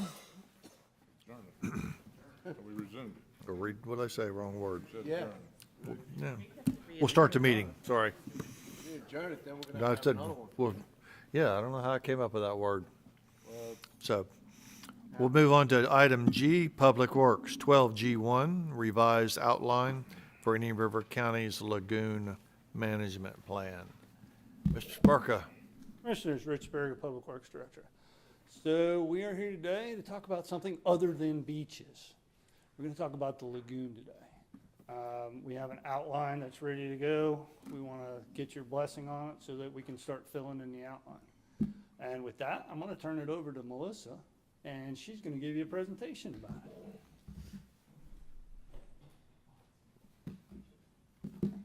Good morning. Melissa Meisenberg, the Lagoon Environmental Specialist with the county. And I am excited to have an opportunity to bring this plan before you so that you can have a chance to look at the outline and where we've gone with it since the research and review phase. So I want to give a little background because it's been a while since someone has brought the lagoon plan up here. We've been focused on beaches for so long. But on June 19th of 2018, commissioners approved pursuing an Indian River County lagoon management plan.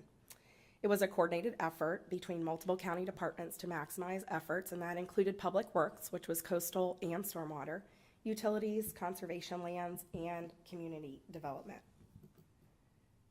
Staff entered into a work order with Tetra Tech on September 7th, 2018, and an initial outline was presented to the board on May 7th of 2019.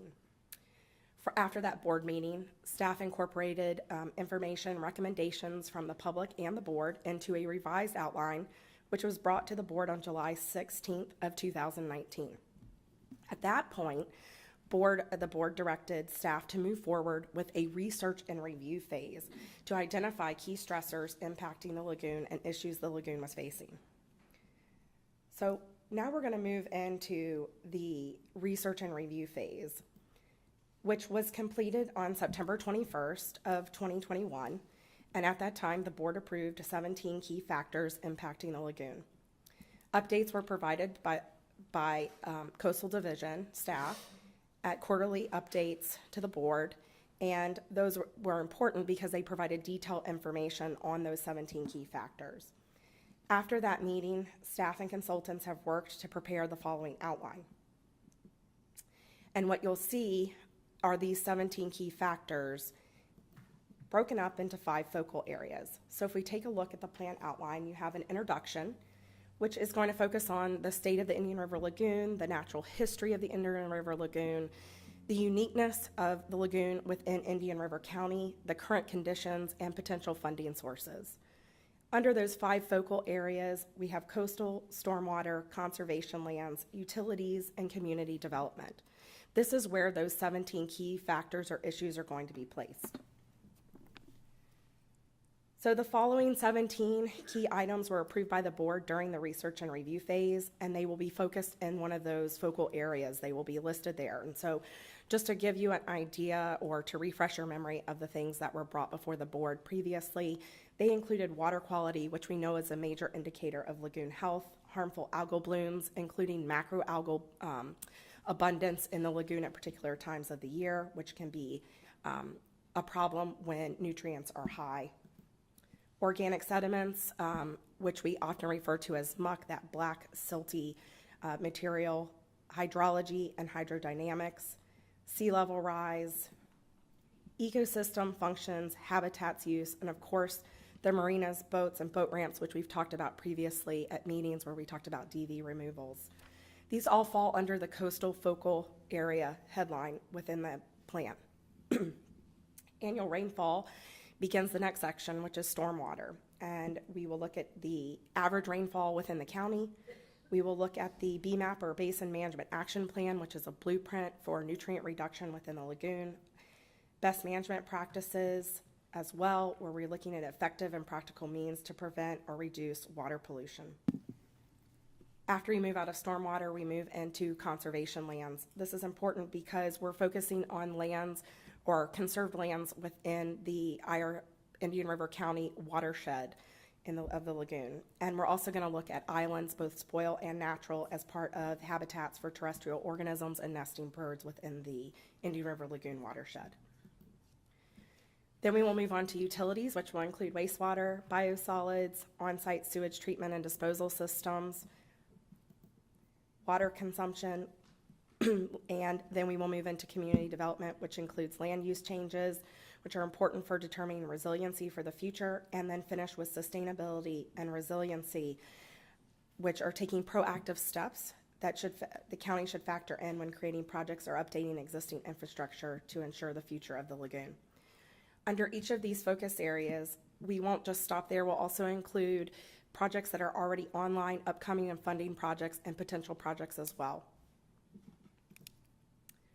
So just as a timeline for the lagoon management plan, we've already completed the research and review phase, which took 18 months to complete, and we are ready to move into the plan development phase to fill in those data gaps that were identified during the research and review phase, and hopefully have a plan drafted in 9 to 12 months to be able to bring back to the board for the implementation phase, where we will move forward with implementation, restoration, and management strategies, as well as monitoring progress.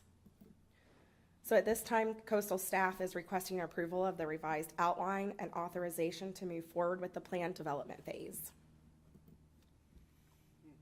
Commissioners, any question for Melissa? Okay, so we've done the first part. I mean, because we know all this stuff as commissioners and as citizens and somebody out on the water a lot. I know all the stuff that needs to be done. So now we're going to focus on specifically what we're going to do. We're going to focus on filling in that information that was collected during the research and review phase, as well as putting in those projects that are already online, upcoming and funded projects, as well as potential projects that would benefit the lagoon. Okay. Yes, because I'll be honest with you, I want to move forward. I know we're behind. You just came on, a little while ago, and I know we're short-staffed, and I know we're doing a whole bunch of other stuff there. It's not like y'all are, not doing anything. I realize that, and the whole public works department, especially Eric and his crew with you guys. Of course, I'm going to be like everybody else. I want to get this done tomorrow. I know since I've been the commissioner since 2020, to be honest with you, it's been kind of frustrating for me as, presenting plans and trying to move ahead to see some real stuff being done. I know we're doing stuff. We've got Moorhen coming online pretty soon and some other things, but time is of the essence. And to me, this ought to be probably number one priority on our list of things to do among the 1,000 other things we have. But for me, this is special and very important. So I know that I've talked to Mr. Zito about this briefly, and we'll talk with the new county administrator about if it means getting some additional help or whatever we need to do. I'm all ears, and I'm open for suggestions from y'all, from Rich, from county staff and others, but it's just not moving fast enough for me. I'll be honest with you. And I know we need to move ahead. I know all the reasons, and I'm not blaming anybody at all. I just know that we need to get on this. So I'll leave it at that. Commissioner, Madam Vice Chairman, anything? Yeah, I have a couple questions. So we've engaged Tetra Tech since 2018 on this, or 2019? It was September 7th of 2018. 2018. So they've been with us for 5 years. How much have we paid them?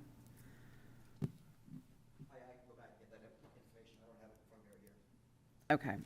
I'm just curious what they've done in 5 years to warrant continuing to have a contract. I mean, because they wrote the plan for Brevard County.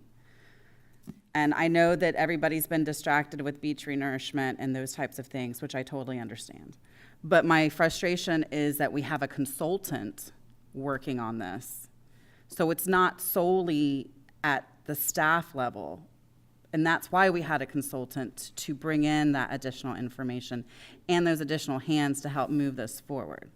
Because the importance of getting this done is not necessarily because of projects that are planned and are currently ongoing.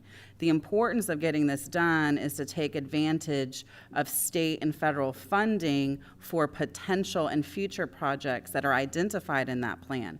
If we don't have a plan where they're identified that we can point to, our projects aren't going to get funded through those programs. So there's a large amount of state dollars specifically this budgetary year for Indian River Lagoon projects, specific to Indian River Lagoon. There's a lot of water money, but there is a carve out for Indian River Lagoon specific projects. And my concern when we brought this up in 2018 was that this was going to happen. We were going to get this kind of money in the future, and we weren't going to have a plan put together to make us ready to take advantage of that funding. And that continues to be my concern. And we have a consultant that was supposed to be helping us with it, and I'm just curious, what are they doing? Or what have they been doing to help move that forward? Because it appears like it's been very staff driven, which is great. You guys are the experts, but I can really only tell you what's happened since I came on board, which was a year ago. Yeah. And I have worked closely with Tetra Tech with the outline. When I came on board, an outline was available for me to review, and I did make quite a few modifications. Then they would make modifications, and we would go back and forth with that, going over, and also me taking a headfirst dive into all of the material that the previous person in this position had gathered for this plan. Yeah. Yes, Rich. She answered the question. Okay, because I know, so now we're in the position where the research and whatever has been done, and you're going to start filling those holes in with data. But that shouldn't take terribly long because all that data is available through other agencies, whether it's the Lagoon Council, Orca, St. John's, any number of our partners. All that data is housed in those agencies. So I think that was kind of the point of the last time we went through this was that could have been, you just ask for it and they'll send it to us. I have contacts with all of them, and I have the data. I am ready to fill in the plan. Okay. The timeline that is there for 9 to 12 months is mostly to be able to go back and forth with edits with the consultants and to work on the plan together between the two of us. So my suggestion, or what I would like to see happen at this point, is we just need to finish the plan as quickly as possible. I feel like you are definitely knowledgeable and know what you're doing. I have a great comfort level with you doing that. Not so much with Tetra Tech, so if you don't need them, like maybe just go around them and fill those blanks in yourself and get it done. But I don't think we're going to have a plan ready to take advantage of this legislative appropriations, and if we need to have one by next year, period. Because if we don't have a plan, everybody else is going to draw down all those funds, and we, who has the name of Indian River Lagoon in our county name, is going to be sitting here wringing our hands because we don't have the dollars to do the projects that are necessary because we've been working on a plan for 5 years. Like we're too much planning at this point. You bring a good point because there, I believe it's $100 million for the lagoon planning that will come out in July or October. October, July. Yeah, I would, For the state. Yeah. it would be nice to have something ready for that. That may be impossible for y'all to do, but so I have to agree with Madam Vice Chairman that we need to at least be ready for next year, but if we could be ready for this year, it'd be awesome because it would be kind of not a good thing to miss out on the appropriations that the state legislature is fixing to authorize. So I agree with you. Turn on your- yeah. Commissioner Fleischer. I know you're here a short time, okay? I'm anxiously awaiting, did you get that information yet? Oh, I thought we were getting it. I am extremely curious. It's 5 years. I know you're here a short time. To see the outline that we saw today, 5 years in the making. A lot of funding. Outside consultant. And I went to school for oceanography, my misspent high school years. That outline reminds me of my past, okay? It's a JV outline, at best. It's nothing. It's just a guideline, okay? 5 years spent on a guideline. I think we owe more to the taxpayers and owe more to the lagoon. The IRL, NEP, and ORCA have done circles around this in less time. I had the opportunity to serve when, Madam Vice Chair, you could not be there. The overwhelming information, it paled all of what we heard today. It paled what we've seen today. And the actions and the funding that's happening and the direction that's happening, I'm dumbfounded. 5 years, and this is what we have. We could say we want about the sand and the beaches and everything. I still would like to know how much we've spent on this outline. It's absolutely incredible. It's light reading at best. And it's not a personal thing. It's, you're here a short time. You weren't here the other 4 years. What have we done? Well, I know for my predecessor, she spent most of her time in the research and review phase, which was brought before the board in quarterly updates. Obviously, those were pretty detailed information that would be filled into the plan, which was important to get approval for those 17 key factors to include within it. Well, we often talk about the perils of the lagoon, and we're saying, we're doing this for the future, for the children, for the economy, for all of us. Well, we're not going to see it, and our grandchildren aren't going to see it. Our great-grandchildren might see it if we keep the current pace that we have right now. I don't even know if it was informative. I'm sorry. It's not you, though. Well, I would have been happy to bring a plan before you, but unfortunately, I was told I needed to bring an outline. But the goal would be to have the plan written as quickly as possible, and I would like to take advantage of the funding that the state is coming out with. And we do have opportunities to fill in some of those data gaps, which were identified during the research and review phase, which I hope will be helpful into moving the plan forward as well. Well, I'm just saying, in 5 years' time, you should have walked into that plan that we saw today. That should have already been broken down and ready to start funding and get moving in many different directions and planned opportunities that we can address the perils of the lagoon. It's quite late. That's a late comment. Thank you. Commissioner Laura. Thank you, Mr. Chair. Two questions. One is the 9 to 12 months. What would be the biggest hurdle in those 9 to 12 months? Well, as you can see, there are 3 of us currently on staff. So if anything pops up that takes priority, such as a hurricane, Right. that would be something that would put the plan on hold. Other than that, once the outline is approved and you're okay with the layout of the outline, I would begin immediately putting information in. So it could be shorter than 9 months. Okay. Second question is, as Commissioner Adams mentioned, the state funding this year that we've already heard about, and I believe it's already been released. What can we have in place by July 1? It'd be 3 months. Can we have some type of plan in case these dollars start coming our way? I would hope to have a rough outline at that point. Okay. So that Ready would be for July. edits. That would be July 1 then. Okay. I just don't want to miss out on the money, like Commissioner Adams said. Commissioner Moss. Yes, thank you, Mr. Chair. This is also a follow-up on the money, and thank you for bringing that up to our Vice Chair. We have the outline.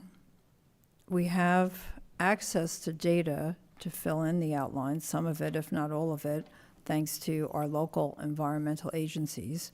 We know what funding is available. Is there the opportunity to pursue perhaps a single grant, a single project, or maybe two projects? It sounds like you can bring it together pretty quickly for one or two things because we know what money is available. And I think you hear it from all of us that we're concerned about it's a golden opportunity. It just is. You go for years through a drought, financial drought, and now we're in a season of plenty, and we're all concerned, and I'm sure you can understand that about losing out on it. And I agree. Thank you to Commissioner Laura for bringing up the immediacy of it. But is there a single project or two that we could submit a grant for? Could you look into that? I'm not asking you to answer the question today, this minute, but if you could and come back to us, in a timely fashion, so that we're comfortable that we're taking advantage of what is a huge opportunity at this time. There are definitely projects that we have, including projects that I actually have permits for that are ready to move forward. We need funding. So they include seagrass restoration, oyster restoration, as well as muck mapping for the lagoon. And so we are seeking funding sources for those projects. Okay. If you could bring that back to us, that would be wonderful. Thank you. Rich, anything you want to add?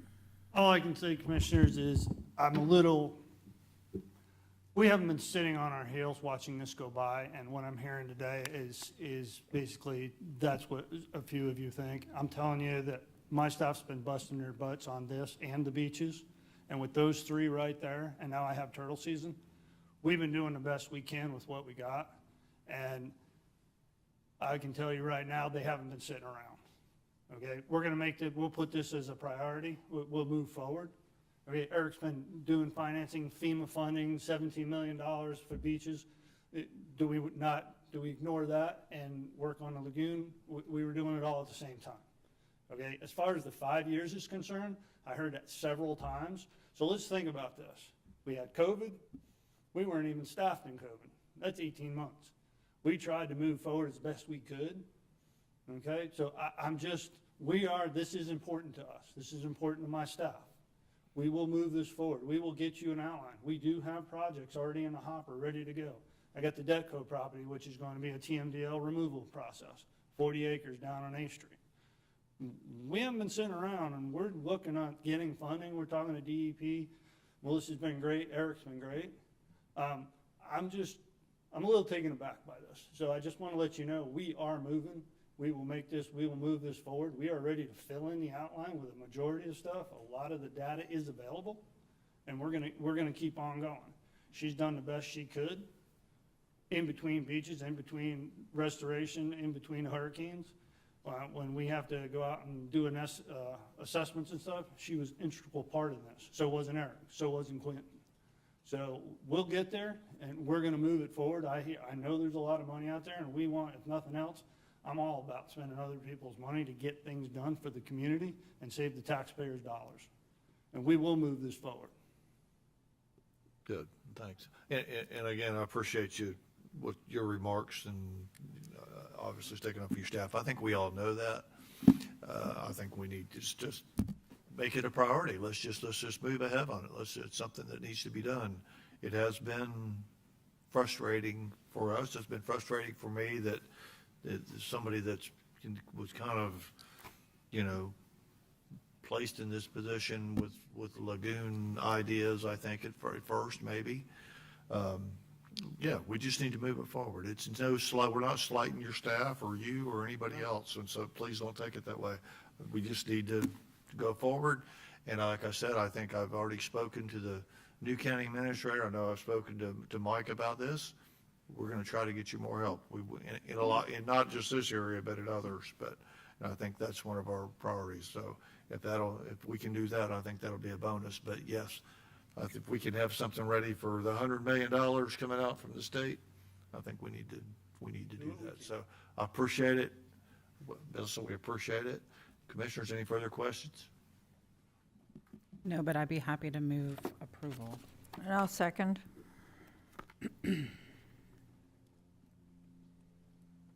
I have a motion by Commissioner Adams to accept staff recommendation, second by Commissioner Moss. Anybody from the public wish to comment?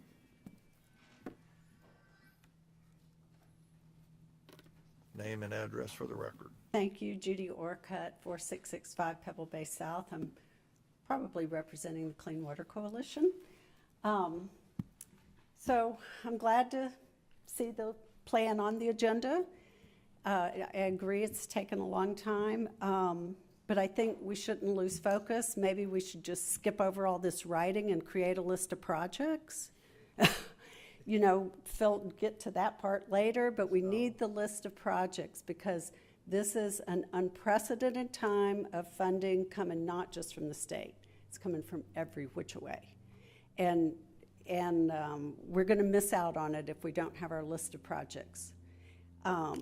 Brevard County has 75 projects they've completed in the same amount of time that we've started this process. Well, they had a little bit longer. They've spent $316 million, and that's just their portion.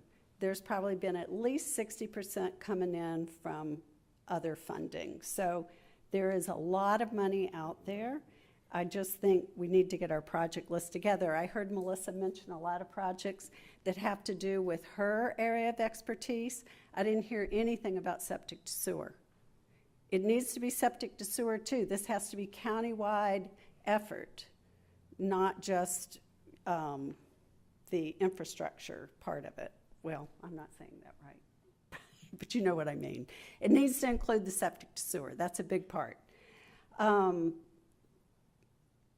I had another idea, maybe missing. Oh, there needs to be some code changes. If you really want to improve the lagoon, one thing that the Clean Water Coalition has really been working hard on is the marine issues, the overboard discharge. Every marina in the county should have to have a pump out facility. I don't think the moorings has one. If they ever come in to expand, please have a code change that says they need to have a pump out facility because there's a lot of boats down in that part of the county and there's no place for them to pump out. So what do? You know, they either go offshore, 3 miles offshore, or they let it loose in the lagoon. The other thing that we've been working really hard on, which is more of a cooperative effort, is enforcement, because the overboard discharge is an issue that is, the rules are there, the rules are in place, we need enforcement. So, you know, those things will help the lagoon too. But the plan, we definitely need a list of projects. That's my take-home message. Thank you very much. And I appreciate all their hard work. And yours. We do too. Thank you. Thank you, Judy.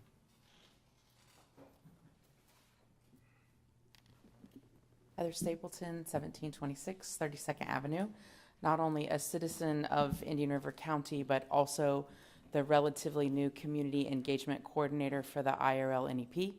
I just want to thank everyone for bringing this back up and obviously pushing so much importance on getting moving. I know that they're working very hard. Melissa, Eric, and I have been meeting, and I just want, they know this, but I want to reiterate to the commissioners that the NEP is here as a resource. I know that you all also serve on the council for the IRL council as well, but just as a reminder to the commissioners who maybe aren't as involved, the IRL NEP is here to help Melissa and Eric and however that we can, and just here to be supportive and here to express our appreciation for the work that has been done thus far. Thank you. Did you give a little speech last night?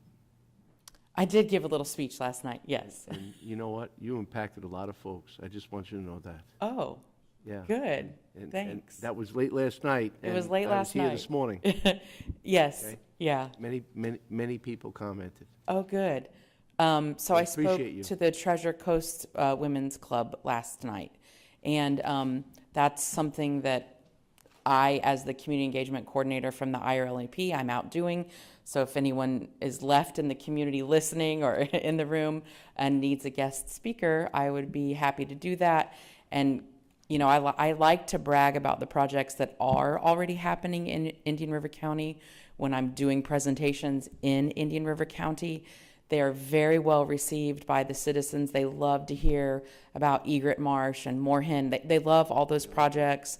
They love Osprey Acres, especially because after the water leaves, you know, Osprey Marsh, then it goes into what becomes this beautiful recreational area. So it's nice to get to brag on these guys at my local presentations.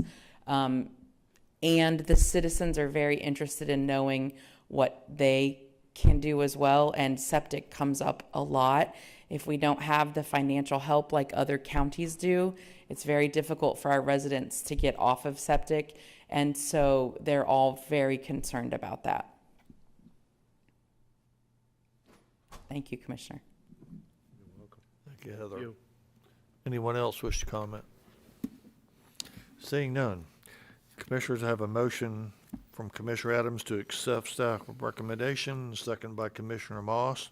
All those in favor signify by saying aye. Aye. Any opposed? The motion passes 5-0.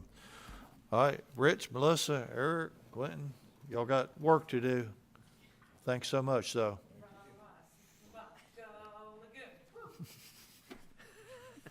All right, moving on to H, Utility Service 12H1. Work order number 9 to Atkins, North County Inline Pump Station evaluation. Mr. Liskey.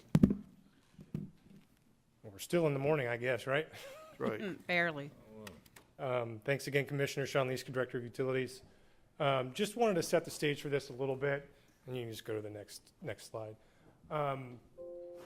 Back when Hurricane Ian hit, one of the major things that we had happen was we had a pipeline that, as you can see in the picture on the right, kind of burst, if you will. As a result of a lot of corrosion, it's a ductile iron pipe that, due to the corrosion and due to H2S in the sewer system, caused that pipe to burst. And if you kind of look in the picture on the left, kind of in that sandy area, the red and black dashed line is our force main. And in that kind of sandy area to the north of that is where that pipeline was. Crews replaced that pipe during the storm, and we replaced it with PVC. But associated with that was a lot of things that we're looking at right now to improve that section of both pipe as well as a pump station. So if you look kind of to the south where the green kind of dots are on that picture, that's where is currently what we're calling a pump station.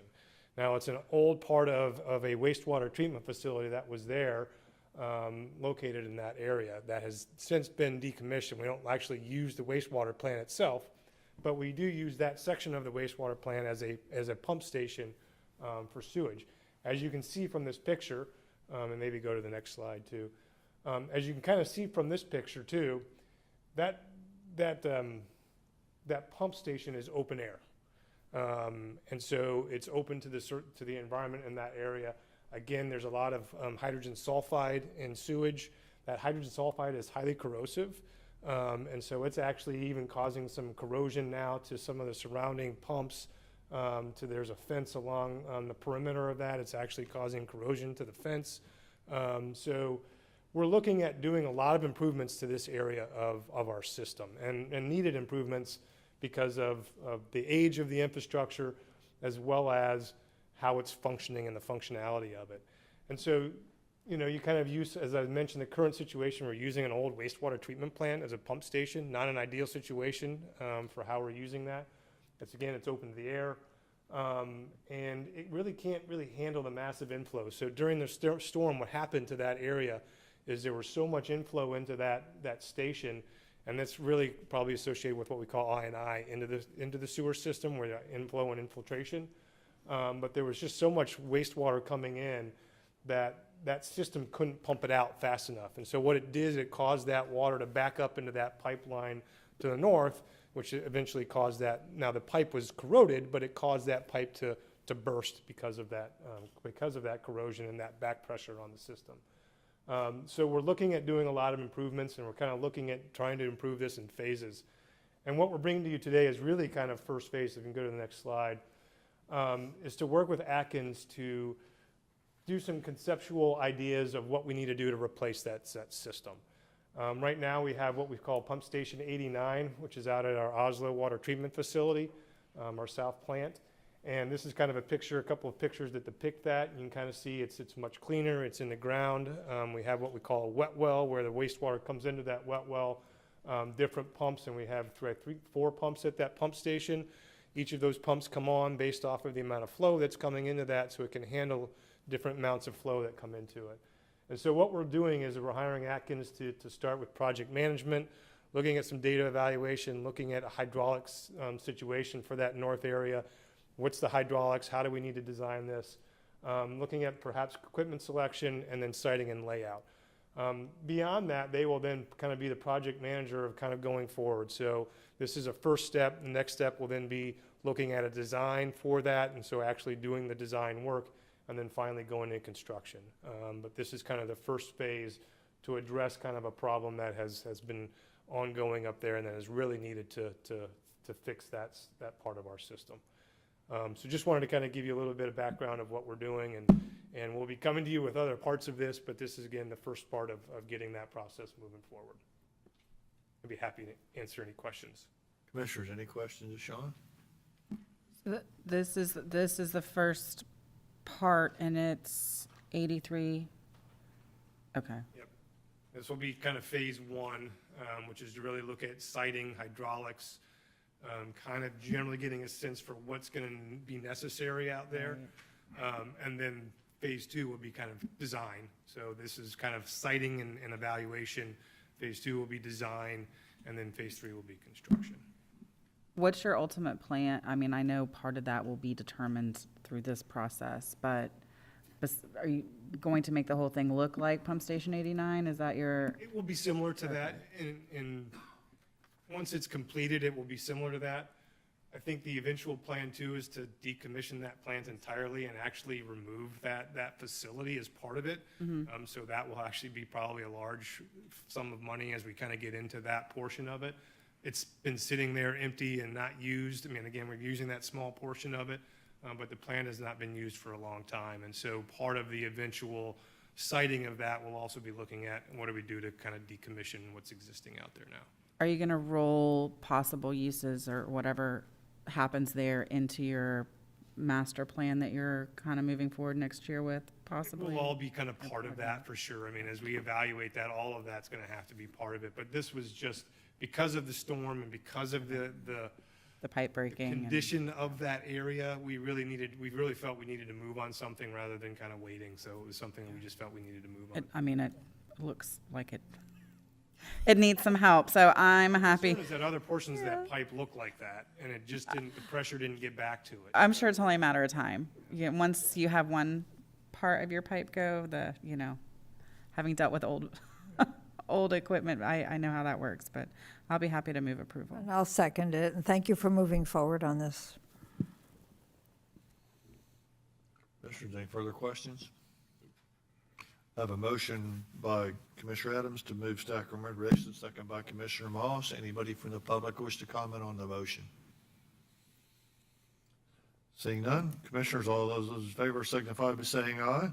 Aye. Any opposed? Passes 5-0. Thank you. Thanks, Sean. All right, County Attorney's Matters, 13A, the opioid settlement proceeds. Counsel, I'll let you start out, and then we'll bring up Mr. Westcott, which we moved from earlier in the meeting. So it's all yours, sir. Thank you very much. So back in the summer of 2021, the county entered into a memorandum of understanding with the state of Florida, which governed the allocation and the use of opioid settlement proceeds. In December, the county received $139,604, and I have been told by a representative of the Attorney General's office that Indian River County will receive roughly $158,000 as a one lump some payment from the Walmart settlement, and that we expect that in the next 30 to 90 days. And then as a follow-up to that, in August of September of this year, the county will receive roughly $140,000. So one, we've received a payment, one we expect to be coming in the next 2 to 3 months, and then one late summer, early fall, which will be kind of the annual payment. Now that the county has received funds and is anticipating more, I wanted to just bring an item to the board to kind of start the discussion as to what the board would like to use this money for. Obviously, we have an MOU that sets forth various different purposes, but I reached out to the sheriff's office, I reached out to the emergency services director, brought the issue to the Public Safety Coordinating Council in February, and there's several good uses that have been proposed for these dollars. I'll just reiterate some of those that are outlined in the staff report. Some of the ideas that we heard were addressing opioid use disorders in our jail, substance abuse center, mental health association, assisting the emergency services district with the increase in the cost of drugs, a new device that will help our first responders be able to scan packages to see what type of substances are in there, increasing accessibility of the drug court, and having a screener who could assist in intake. And then sort of off one of the additional ideas, but more specifically was, I know there was a discussion about Narcan, an injectable form versus a more inhaler form, and why the injectable form might be better suited. So those were just some of the uses and suggestions that came up through the discussions with the sheriff's office, through discussions with the emergency services district, and finally the Public Safety Coordinating Council. So I've attached to the agenda item the MOU so that you would have the ability to review some of the listed permitted uses of the settlement funds. I'll note that I had a call with the Attorney General's office about Sebastian. In my initial memo, I noted that I'd gotten a call about the city of Sebastian from the Attorney General's office, stating that they were essentially the largest city in the state of Florida that received their own funds that was not signing all the agreements. The Attorney General's office was very concerned about that. Because if there's a city that is 10,000 people or below and they don't sign the agreements, their funds flow directly to the county entity. So our examples locally are Fellsmere and Orchid and Indian River Shores. So they didn't sign, their money came to us. I can say I was told that the city of Vero Beach did sign the agreement, so they get their own allocation, but Sebastian had not, and the Attorney General's office was really trying to get me to encourage them to do so. After I drafted an initial version of this memo, it's my understanding that Mr. Zito had a conversation with Paul Carlisle from the city, and he had expressed to Mr. Zito that they were intending to execute these agreements, which is great because that's just money coming to our community. If it's not coming to us and it's at least coming to Sebastian, that's money from these opioid settlements coming to our community, as opposed to what the Attorney General's office explained was just money that was no longer going to be available to our community. So I really encourage Sebastian, please get on these agreements. One of the ideas that the Attorney General's office said is, look, if Sebastian doesn't want the money directly, it comes with reporting requirements, it comes with other restrictions. By all means, they can sign an assignment and have that money flow to you, county, and you can just wrap it into your bundle. But if they're going to move forward with accepting those dollars, then that's fantastic that our community is going to see those. So that's just a pitch to Sebastian. Please either move forward with accepting the money or figure out what you're doing. So with that, simply just looking for direction from the board on some of the uses you would like to see used with these monies. And then once I get a better sense of the uses you would like to see, I'll certainly be happy to work with the various entities and agencies on coming up with a more specific funding plan that I can bring to the board. It's my understanding per the MOU is that the reporting deadline is we're supposed to provide by July. Kind of a plan is what we want to do with the fund. So I'm just trying to make sure we're meeting and complying with our obligations. That was a lot for me on this issue. Certainly happy to turn it over to board, but I know Mr. Westcott is here as a member, I believe, of the hospital district who had some ideas he wished to share. Or he's saying, no, not necessarily here for that, but certainly. Today. Paul, just a second. Are you done? Yes, I am done with that. Commissioners, any questions, Dylan? Mr. Chairman, I have a few questions after reading this and some of the outlines and being somewhat familiar with it. So, by the end of the year, we're talking about $280,000. Without hearing Mr.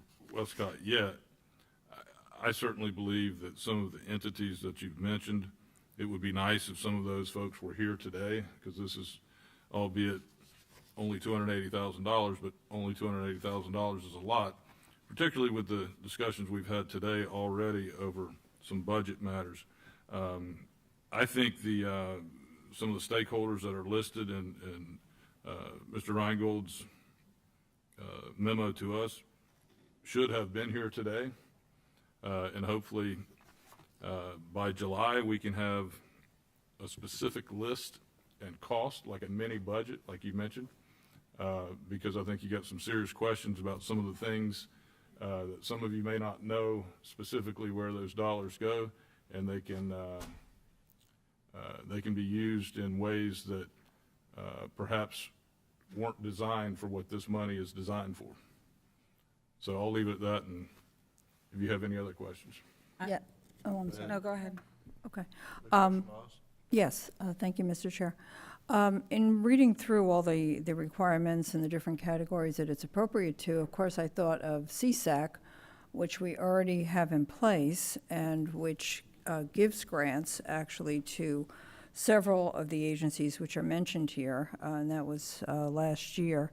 Healthy Start Coalition, Indian River County, Mental Health Association of Indian River County, and the Substance Awareness Center.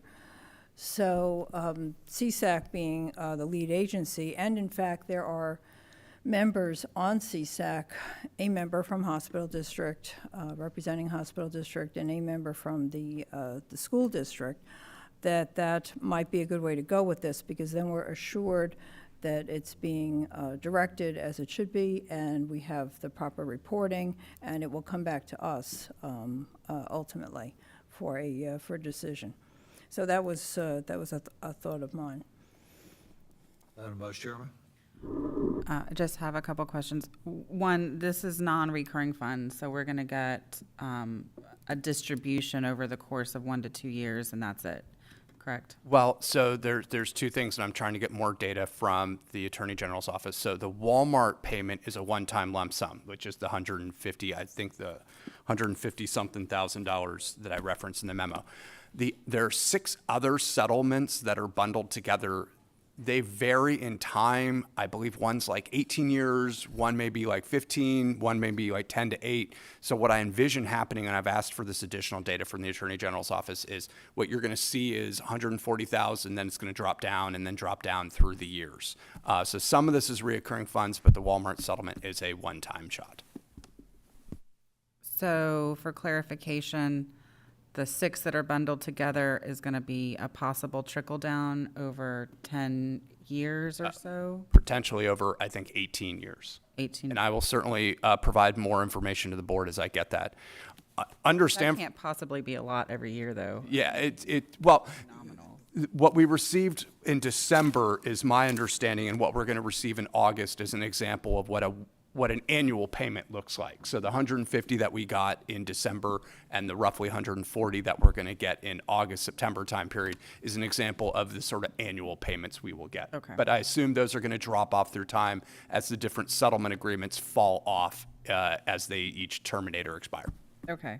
So I would just kind of echo Commissioner Lohr's comments about making sure whatever we're allocating this to is clearly budgeted and understood, because there are some things, there's some specific requirements of what we're supposed to be doing or trying to do with the dollars, and we could throw the money all over the place and not really turn some of those dials or meet those goals in a real substantial way because of the way the funding is going to be coming out. So I would kind of prefer us to pick a path to move that through rather than just dump it all into a giant pool to be allocated piddly here and piddly there and piddly there, where we're not really addressing the opioid situation within the community. And please understand that this is a difficult item for me. my office doesn't have anything to do with the opioid settlement funds. This is going to go to either other agencies, the sheriff's office, the emergency services district. I don't know of other logical place within the county to bring this item to the board. So I just kind of threw myself on it and said, well, I'm going to try my best to get this ball moving forward. Whatever it's the direction of the board, I'm happy to continue pushing this forward and helping get answers from sister agencies and other entities. I think you're the perfect, I mean, this is where it needs to reside. It's a settlement, and you're the attorney's office, so I don't think that's inappropriate at all. My last question is, are we just being asked today to approve the concept that you've included in here, and you're going to bring something more specific back? Or are you looking for direction on where we prefer those dollars to go? I want to make sure I have it right in my head what kind of conversations we're supposed to be having today. Yeah, Commissioner Adams, important question. I guess from my standpoint, before I went out to the agencies and got more specific ranges of dollar numbers or percentages of uses, I certainly didn't want to be running down a rabbit hole. That was something the board wasn't interested in. So I was kind of seeing as today, for instance, if the board had said, we're really not interested in item number 7 in your memo, Dylan, don't have to do any more research on that, or we'd like to focus more money in item number 2 and 3 in your staff recommendation. That gives me a better sense of where we go from here. And hopefully I'll be able to present something back in June to the board, which is a more complete proposal based upon the comments and feedback that I received today. Okay, so the only thing I will say is on this commission, there's several people much more updated on this issue than myself. So I would look to them for some direction on what might turn the dial. But the only thing I would comment as part of this overall conversation is drug court has had a funding issue as of recent. And I know that you have included that in the list. I don't know if that might help resolve some of that ongoing concern about where that funding is going to come from in the future, because it won't be coming from Southeast Florida or however it was coming down to us. So just to throw that out there, I have heard from y'all that is a great program, and I do see that on the list. But other than that, I would listen to my other commissioners on what they thought was more appropriate. And Commissioner Adams, I would tell you that looking at the recommendation, I think the initial recommendation is pretty good, because I can tell you, before I had retired, I was on the front lines of this. It was the most unbelievable thing I've ever saw. And I'm going to pass it over to the former sheriff, because he was very instrumental in getting it taken care of. We were on the front lines of this problem, and it was just absolutely unbelievable. I mean, I was the captain in charge of the shift, and we were at Station 1, which is the station on Old Dixie, and I know out of that station we were running 5-6 calls, maybe more a day, on opioid people wanting to get their fix, people overdosed, people injured because of criminal action, trying to steal from one another. People just wanted to get to the hospital so maybe the hospital could give them their fix for the day. It was, we saw the worst of the worst. It was absolutely incredible. And it's what emergency services do. It's what we do every day. Should they be reimbursed for it?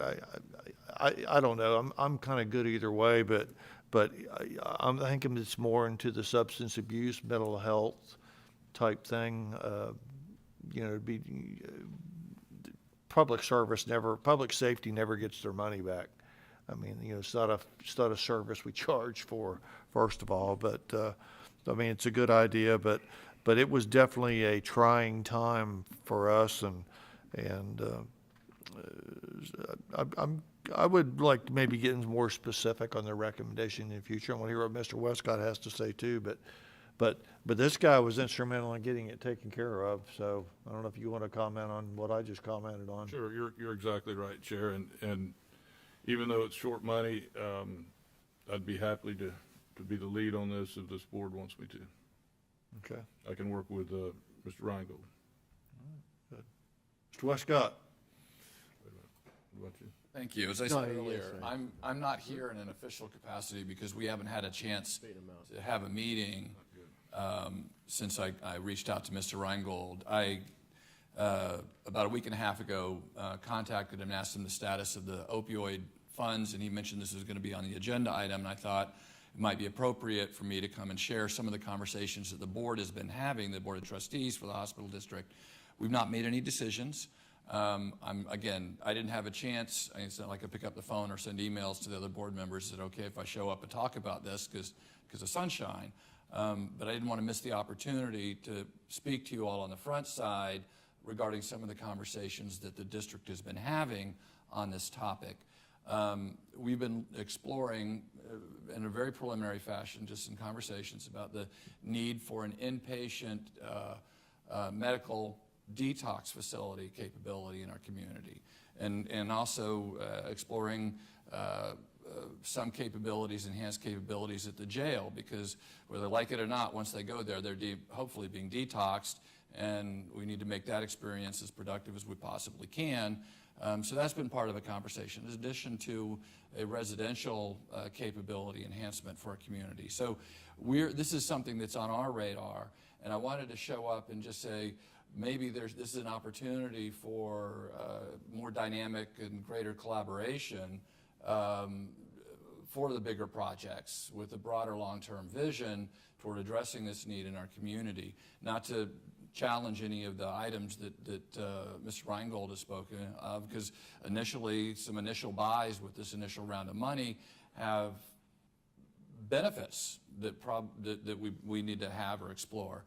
But from the long-term approach of having this revenue, and also I want to get together, I've had a chance to skim the agreement. I want to make sure there are no other entities relevant to the county that aren't missing the opportunity, that could participate in getting some of these settlement funds as well, if there are any regional sort of entities that we need to explore and contact and see if they can come to the table. But I wanted to come here today just to bring to mind that the district is looking into this area, and there may be an opportunity for us to work together and do some bigger projects, some more meaningful, impactful things together in this way. And again, the district hasn't formally made any plans. These have been agenda items that have been subject of conversation with the hospital district.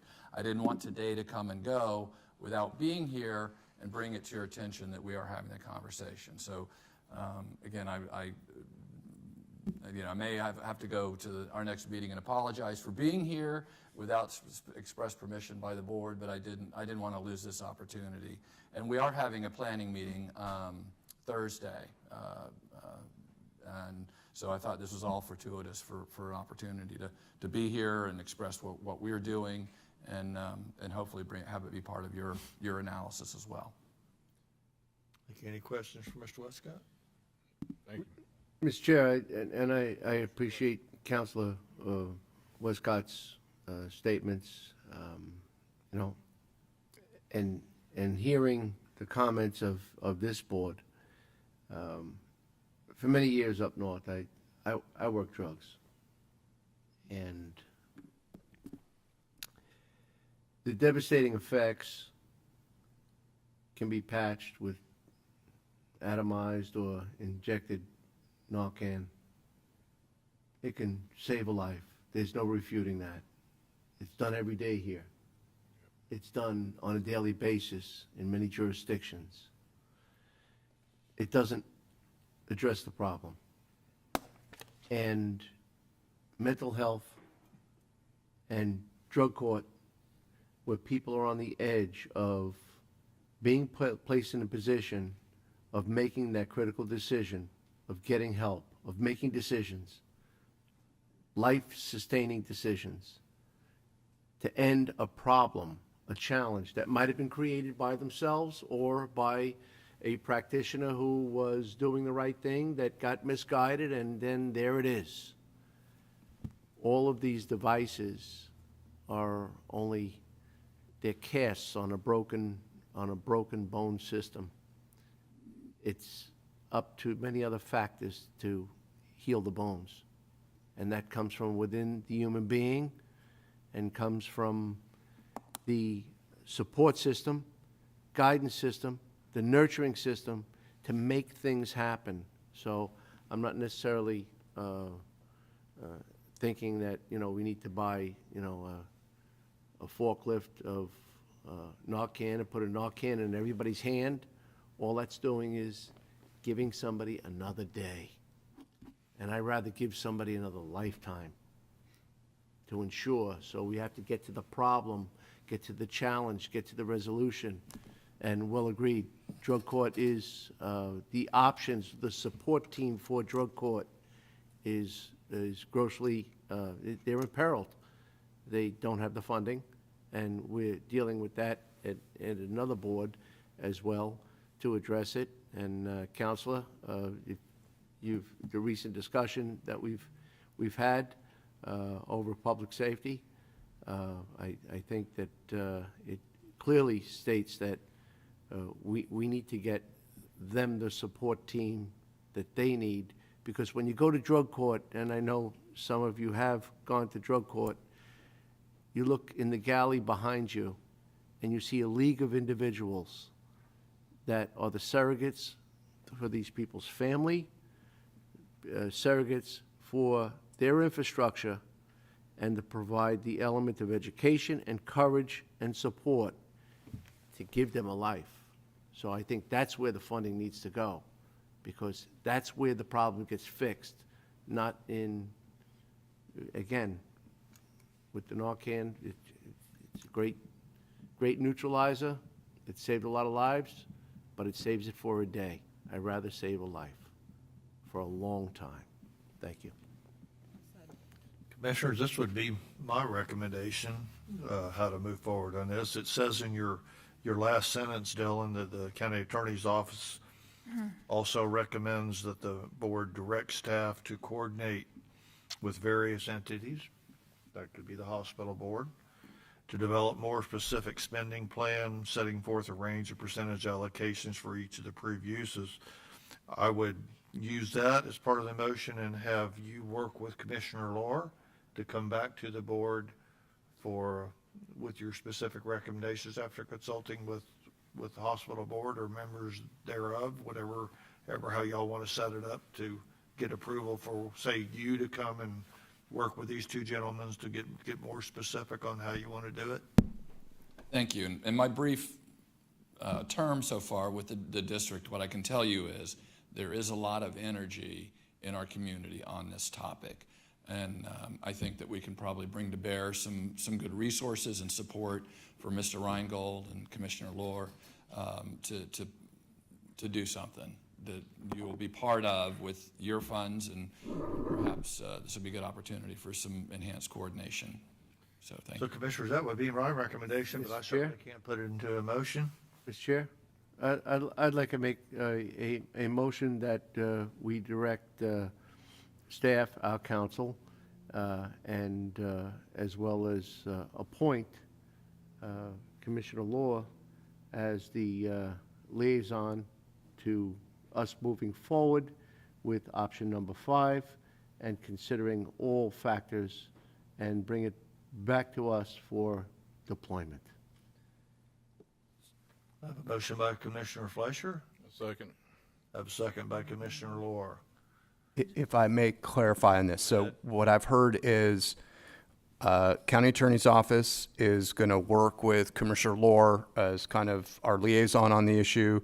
Some of the ideas I heard from the dais of the various issues raised in my memo, I heard most, or what I heard from the dais was, let's try to focus on the alternative courts, like mental health court and drug court.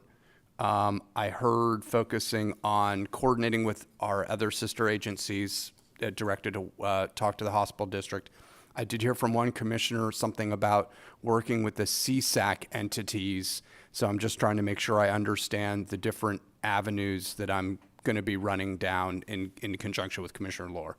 Am I hitting these right? Am I missing anything, or did I add too many? No, I think you're pretty close. I would say that I don't know about the CSAC thing. Do we want to, is it an issue? That would be duplication of funding. I think that's what Commissioner Moss was curious about. Yeah, I mean, I don't know if that's an issue or not, but it's because we fund them already through that. I Do we think it, wanna- I mean, if there's a need to additional fund them, then I think that would be what Commissioner Lohr and you would look at with input if there's a need for additional funds, but I wouldn't necessarily say that yet. Mr. Chair? Commissioner Yeah, yes, that was my concern, that this might be used for additional funding for the three agencies I mentioned, that's Healthy Start Coalition, Indian River County, Mental Health Association of Indian River County, and Substance Awareness Center of Indian River County, if there is a need for that. But just to contact them. And I think there's somebody here who might want to speak, actually. That's not my motion. None of that is my motion. No, I'm just clarifying. That's- No, that's not my motion. well, no, I understand that. I'm clarifying my own thoughts, Yeah, that's not his, just speaking for myself. CSAC is not part of this motion. I want to make that perfectly clear. Okay, no, I understand that. I was talking about the three, Council- the three individual agencies Yes. that I mentioned, that's all. Counselor?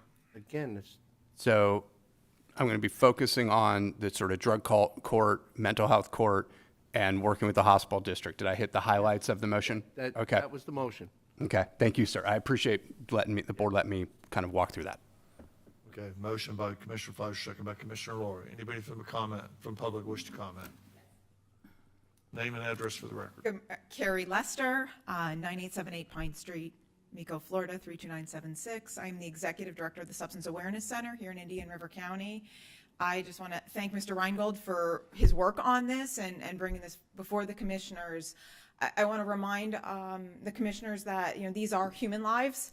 The circumstances that bring this money into our community are egregious, but this really is an opportunity for us as a community to step back, to be intentional and strategic about the way we approach the dollars that are coming in over the long haul, so that after those 18 years we can step back and say, what did we do to make a difference for those families that were devastated, for those lives that were lost? I appreciate Mr. Westcott's comments, and I think it's an opportunity for us to look at how can we bring key stakeholders together, and I think I heard that a little bit in the motion of who are our key stakeholders, how do we convene them? And I would say let's not forget those who've been most impacted by the opiate epidemic, those who have lost loved ones, who have struggled themselves. Perhaps would even be important to hear their voice as to how we can best impact the continuum of care in our community and how we can best repair the harms done by that. So that would just be my 2 cents on that. And I do want to remind you, Commissioner Ehrman did hit on the overdoses. Our community, the calls to EMS are up by 70%, and the epidemiologist at the task force for the Treasure Coast Opioid Task Force did reach out to us to say, I want you to know there's something going on in Indian River County, and that over the last 19 months, when he adjusts for opioid-related fatalities, Indian River County exceeds Martin County by 60% and St. Lucie County by 40%. And so, this is an opportunity for us to really step back and say, what can we do? And so I'd love to see all of our key stakeholders come together. Thank you for all your work on this. Thank you. Anyone else wish to comment? All right, we have a motion by Commissioner Fleischer, seconded by Commissioner Lohr. Commissioners, all those in favor signify by saying aye. Aye. Any opposed? Motion passes 5-0. I want to thank the board for your help on giving me some guidance and helping me move forward. So I hope to look forward to bringing something in the June timeframe. For volunteering. All right. All right, 13B, donation of county property to the Florida Department of Transportation to be used as right-of-way for County Road 510 improvement project. And Counselor, it looks like you have your co-counsel, your deputy counsel here to take it away. Mr. DePaul is well and very capable of running with this item. He's never done this before, has he? It's the second time this year, I think, for the First record. was the land. Bill DeBrawl on behalf of the County Attorney's Office. The Florida Department of Transportation is planning on widening and improving County Road 510 from the Wabasso Causeway all the way to County Road 512. The project is going to start at the intersection of 510 and 512, work its way south and east. The first phase is going to be from, like I said, 512 to the south, just past the high school. There are a couple of parcels of right-of-way that DOT has asked us to donate to them and dedicate them. It's all termed Parcel 100. The first part of it is right by that pond that's to the south of 87th Street. That pond was dedicated to the county by Mr. Anson in his various corporations for flood control of Vero Lake Estates back in 1998. As more and more people moved into Vero Lake Estates, they discovered that the drainage was really poor on the east side of Vero Lake Estates. Basically, the roads flooded and people couldn't get to their lots. So Mr. Anson dedicated the property and the county put in a series of canals that moved the water to the east. DOT is going to be taking over a part of that pond that is now kind of down as far as water is concerned, and expanding it and also using it as drainage. The other parts that you can see in the backup that are highlighted in yellow go down around the 90-degree bend there by the defunct Blue Water Bay subdivision. That property was purchased at the time Blue Water Bay came in, specifically as right-of-way. So what's going to happen, and you can see it with the boundaries of the Blue Water Bay, that curve is going to be made more gradual, so it's not a sharp 90-degree bend, and it's going to extend all the way down to the east, to the eastern border of the Blue Water Bay subdivision, and include a little bit of right-of-way right there at 86th Avenue. All told, it's a 3.587 acres of property on either side of County Road 510. DOT is paying all of the costs for the improvement of 510. So staff opines that it might not be a bad idea to go ahead and give up a little property, even though we purchased it, or had someone donate it to us as a sign of good faith that we're working with them as far as anything else is concerned. There's a resolution, there's a deed. We're asking that the board approve the matter and authorize the chairman to execute the resolution and the deed. I'd be happy to try and answer any questions. Any questions of Mr. DeBraw? Move staff recommendation. Second.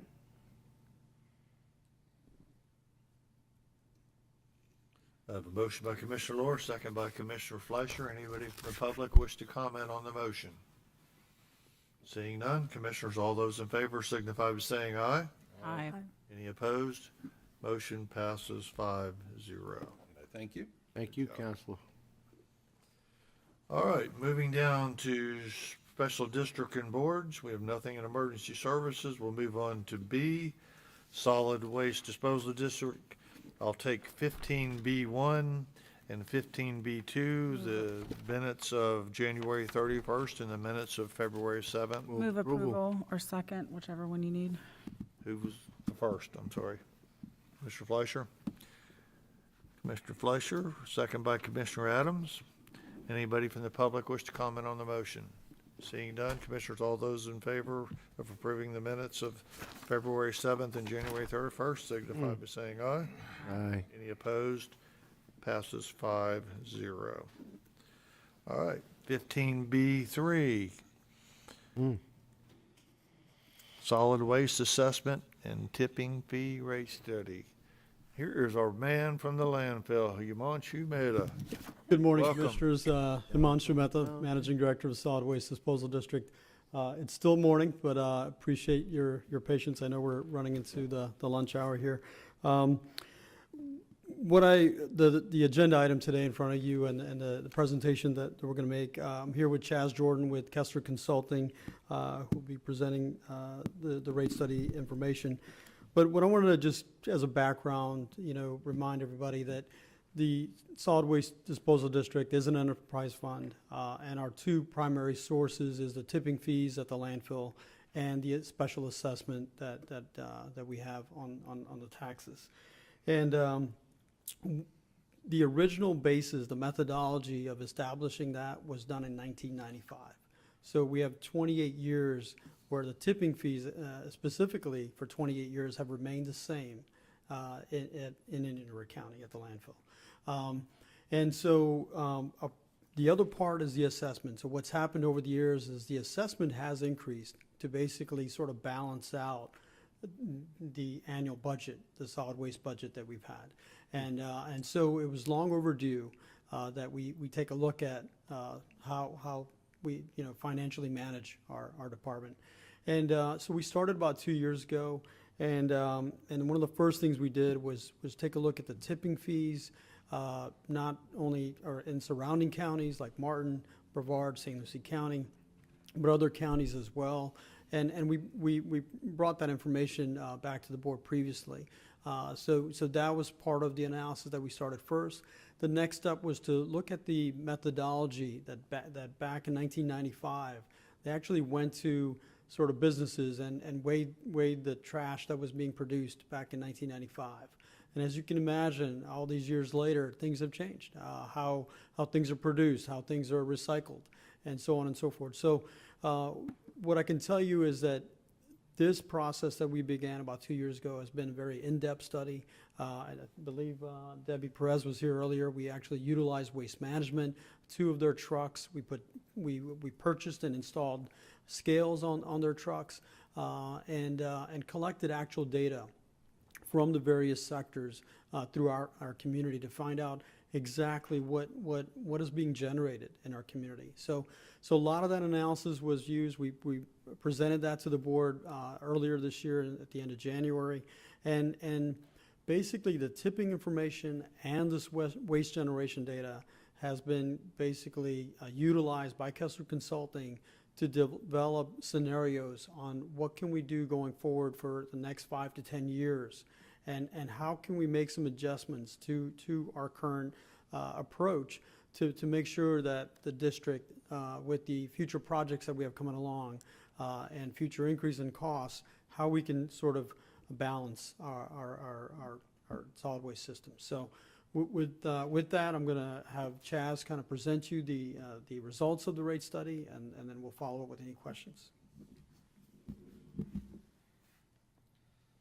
Thank you, Mr. Mehta, and thank you all for having me back here. I was last year, I think in January, and saw you all with regards to the generation study. This study, which when we bring up the presentation, is the continuation of that process. At that time, we discussed the fact that we had proposed new WGUs for different types of property codes based upon the in-depth analysis that we did. This portion of the presentation is looking at how does that financially impact the disposal district, and giving you all options for ways that you can consider implementation of these various items to continuously manage your finances well in the disposal district for the next 10 years. You can go to the next slide. Oh, I'll go. Even better. So today we're going to just briefly go over the assessment study again, but not as in-depth as last time, obviously. Go over some of the goals of the rate study and what we were looking at in terms of the hopes and such from the county, and in how we developed the model that we utilized. And then we're going to talk about some of the scenarios that we put into place for your consideration to see different ways that things could be implemented to know what their impacts may be to the district. So again, we did the assessment rate WGU study. We brought that to you in January.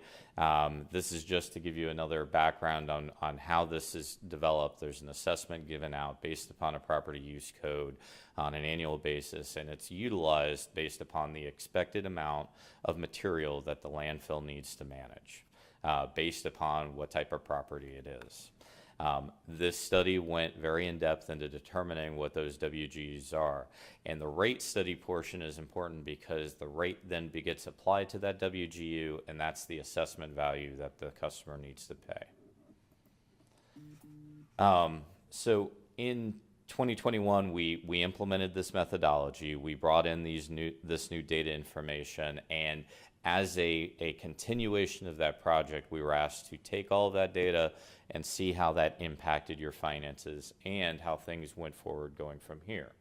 So we used the information that we gave you on January 31st, and we developed financial scenarios. We talked a little bit about, at that time, how if we applied them immediately, those new waste generation units, your revenue actually reduces, because the generation overall for assessment-driven properties is lower. In totality, there are some that are higher, some that are lower, but in totality, the generation was lower, and it more closely aligned with the amount of material applied from those properties that is being managed at the landfill. Well, along with that, we considered the other side of that factor, which Himanshu brought up, which is the tipping fees, all of the materials that are coming to the landfill that are not being paid for by assessments, to see how does that amount balance out most appropriately so that you can cover your costs in a regular year. So we looked at a baseline and 4 scenarios. And a baseline for us means no WGU changes are implemented and no tipping fee changes are implemented. However, there's still fee changes or rate changes applied over the 10-year period, and we'll get over that in a minute. The scenarios going forward, though, specifically discuss these variables that we're talking about. So the first one is just what we discussed in January. If we apply those WGUs to the tax roll, what is the financial impact and what does that look like in 10 years? Scenario 2 removes that, but puts in what if we do the tipping fee recommended changes that are in our memo and see how that impacts the financial situation for the 10 years. Scenario 3 looks at an amalgamation of both. What if you all were to consider doing both recommendations and what happens there? And then scenario 4 came out of our last meeting, which was looking at a stepped approach so that the WGU changes aren't necessarily done all at once. They're split between 2 changes, one immediately and like halfway in 1 year, and then 3 years later doing the remainder to lighten the load change on the properties that are most impacted. So the first thing to know is that in this baseline rate analysis, we looked at a 5% assessment rate annually as a baseline. And that's actually lower than it typically has been for the last few years. And when I talk about that, I mean the actual base rate and the recycling rates that are then applied to the WGUs, not the WGUs themselves. So what is that dollar value?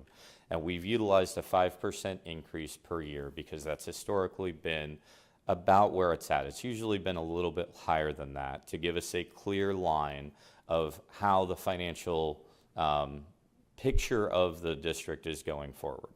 So this gives you just very quickly an understanding of what those rates would look like based upon that 5%. And this is applied to all 5 scenarios that are being provided.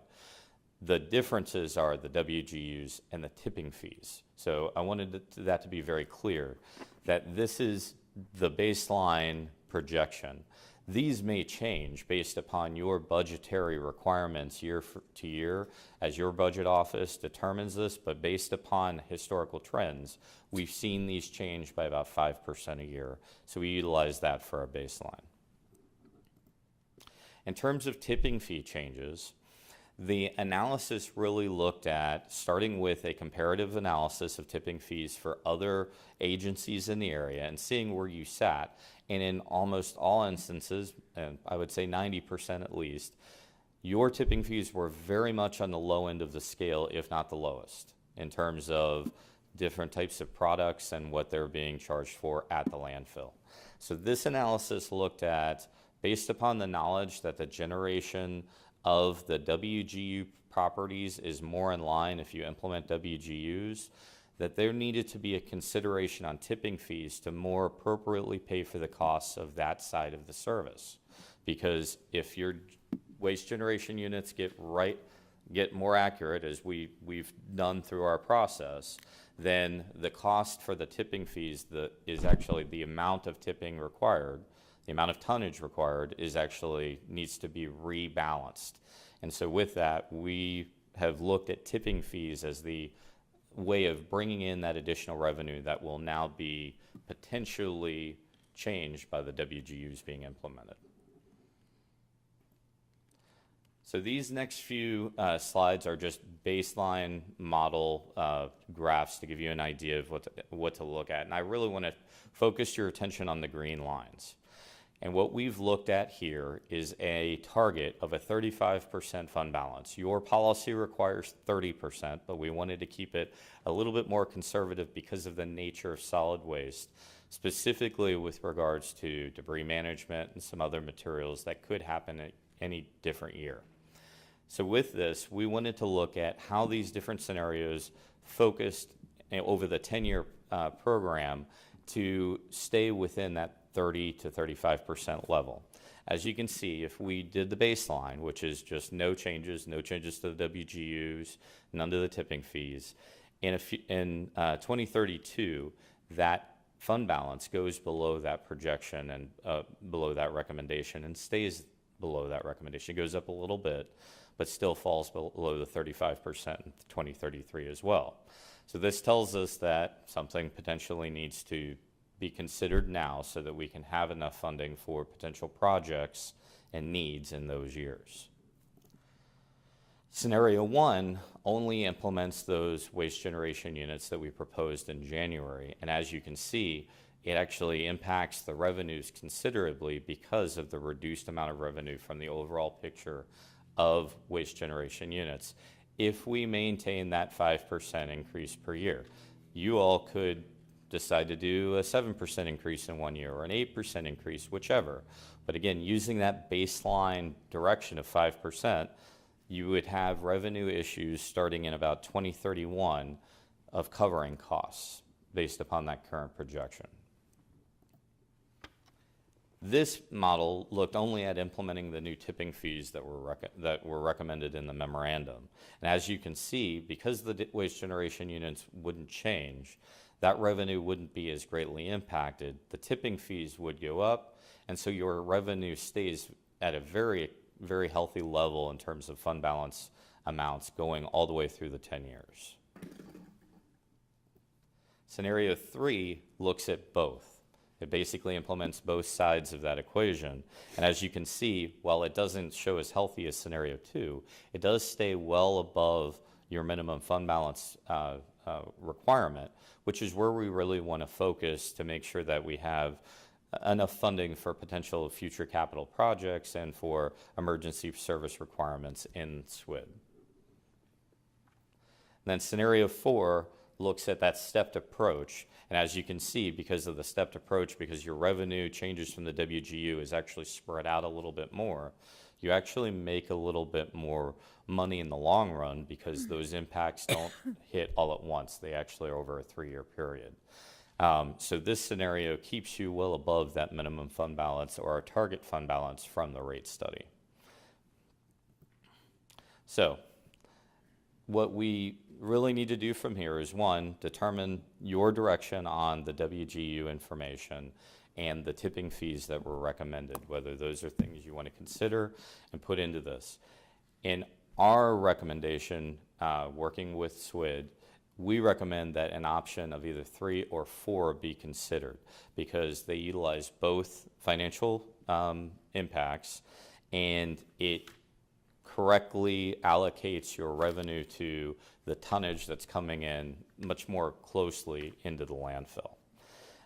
We also recommend that going forward that this be continuously evaluated. As Mr. Mehta said, it's been a long time since this was reviewed, and it probably needs to be updated every few years because there are a number of factors that are currently impacting solid waste operations, especially the CPI, especially costs that are changing based upon the market and so on and so forth. So it needs a more regular update and review.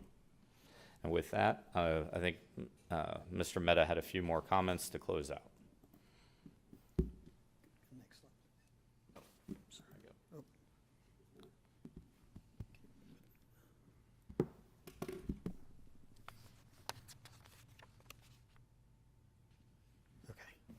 So Commissioners, I wanted to tie it back to the agenda item that you have and the way we've laid out staff recommendations. So what I wanted to do is just the sort of the baseline and the 4 scenarios that were presented. What we've got them listed here as 5 options. Option 4 is the scenario 3 that Chaz mentioned, And then option 5 is the scenario 4. Staff is recommending option 5.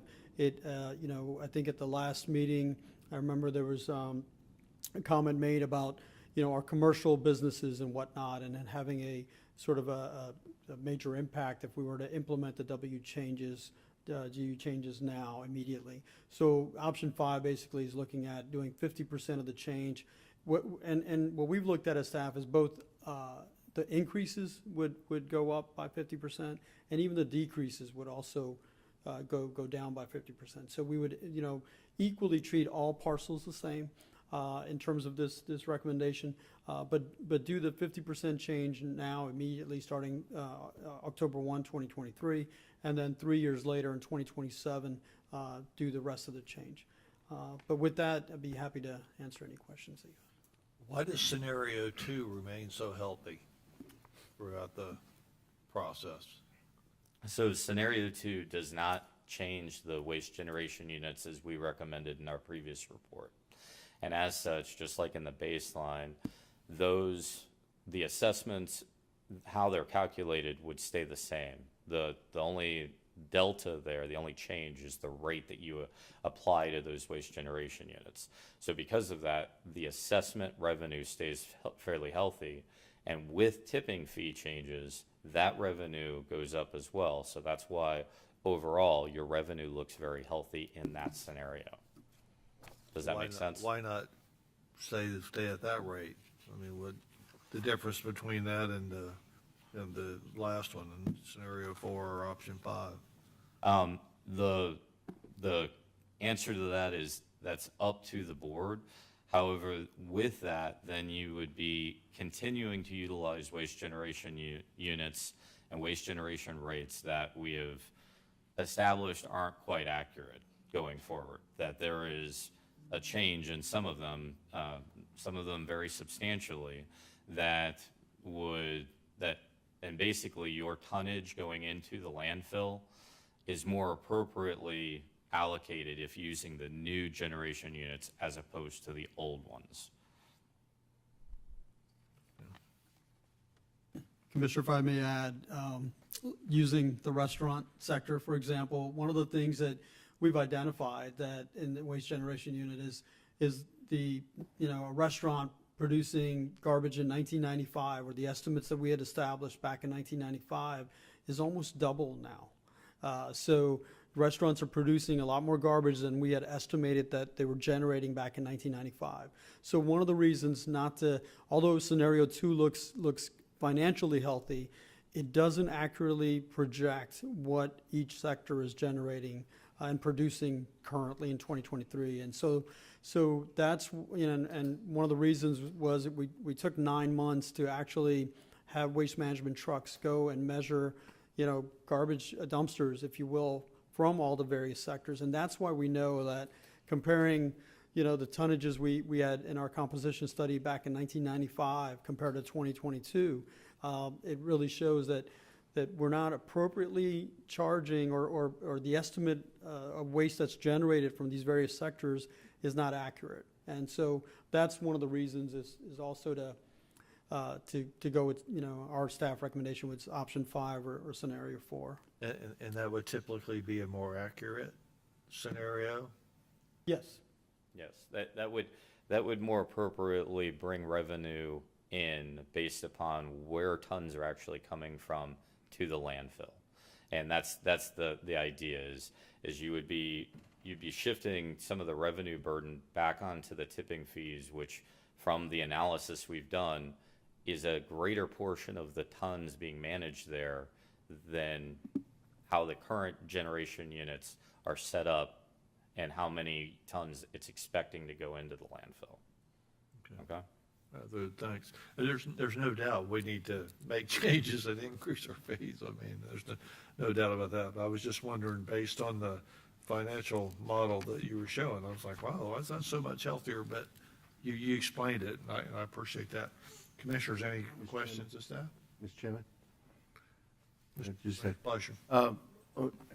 Thank you for the presentation. I see that we have it all put out on a spreadsheet. and you calculated the 5% increase the way it was.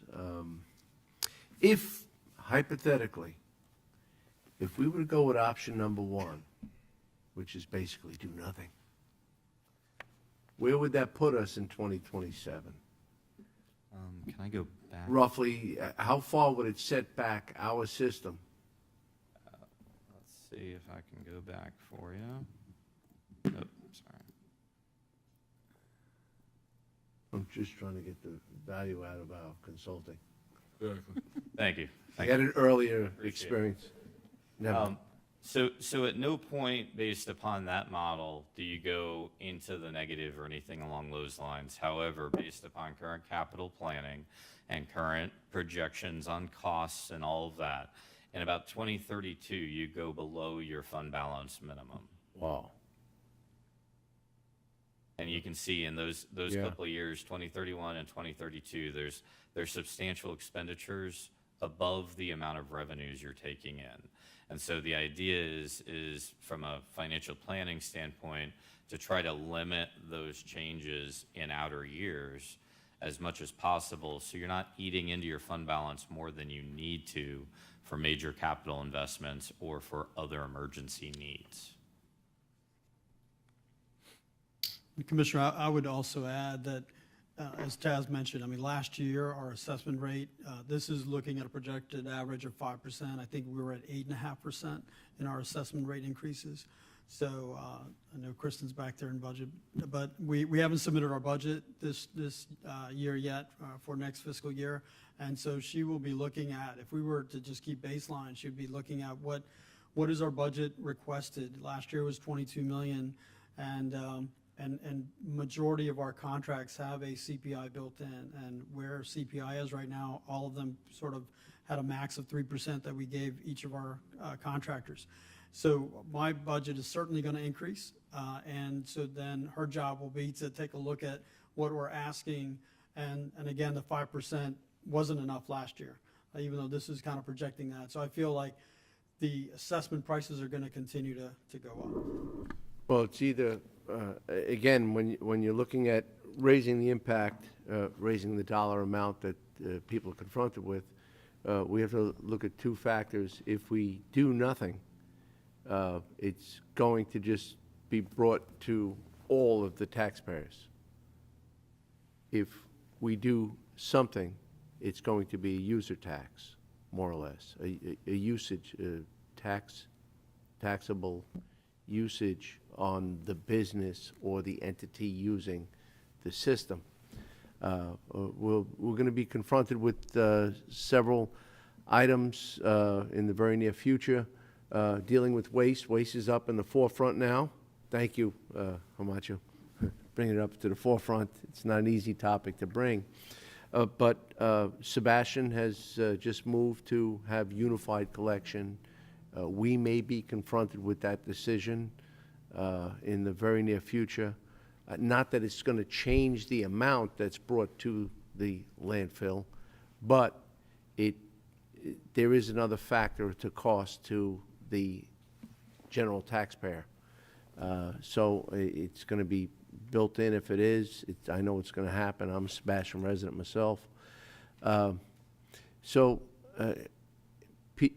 The cost factor for waste is going to be spread out either way to the general taxpayer, the average citizen.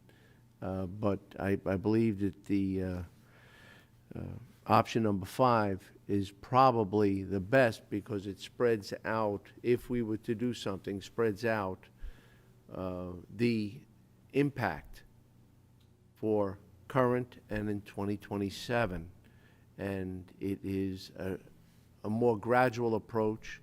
I think getting hit with the larger scale in one shot may imperil some businesses and entities and those end users that rely upon the ability to bring that waste where it needs to go. So if my input is option number 5, staff recommendation is based upon what you presented and what we're seeing and the current economy. That's where I would recommend to go. Option 5, motion. Option 5 is my motion. Second.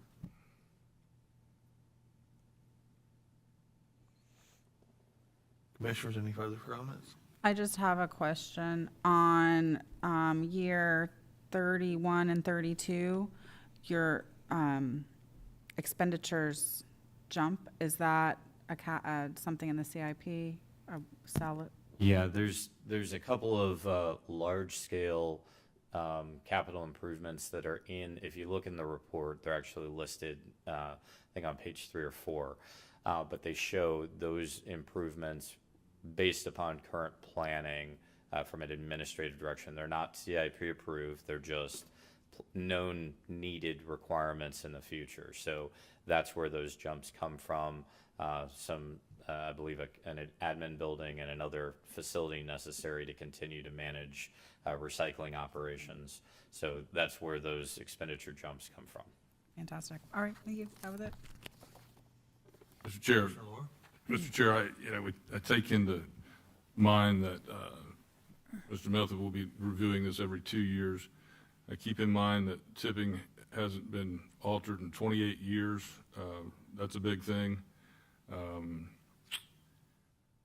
On your chart, where some of the larger increases, like 400%, 200%, whatever, what is the volume of those particular items of debris? In other words, is that significant?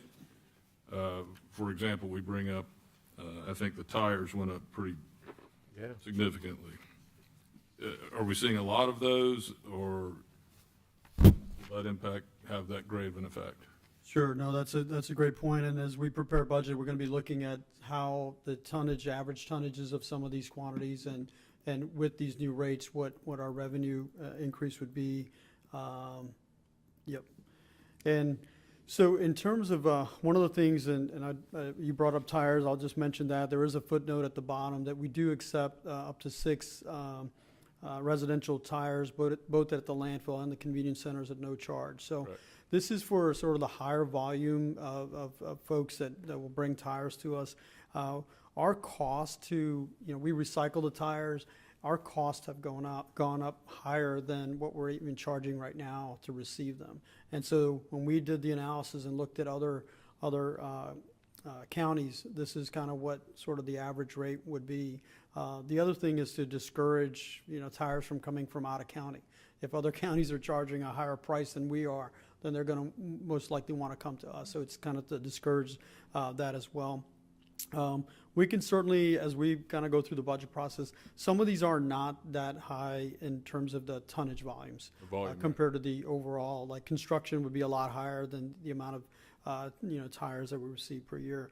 One of the things, as some law enforcement in here, one of the things that with the Oslo interchange coming up, one of the big things that we're increasing here, that's 300%, it's one of the items there, is the uncovered load. We charge $25 if you come into the landfill uncovered load. You're basically going down Oslo Road and debris falling off. We've increased that to $100. I know some folks are going to be upset with that. We're, once this is implemented, we're going to make sure we pass out flyers, we have notices, whatnot, to let folks know that this increase is going to happen.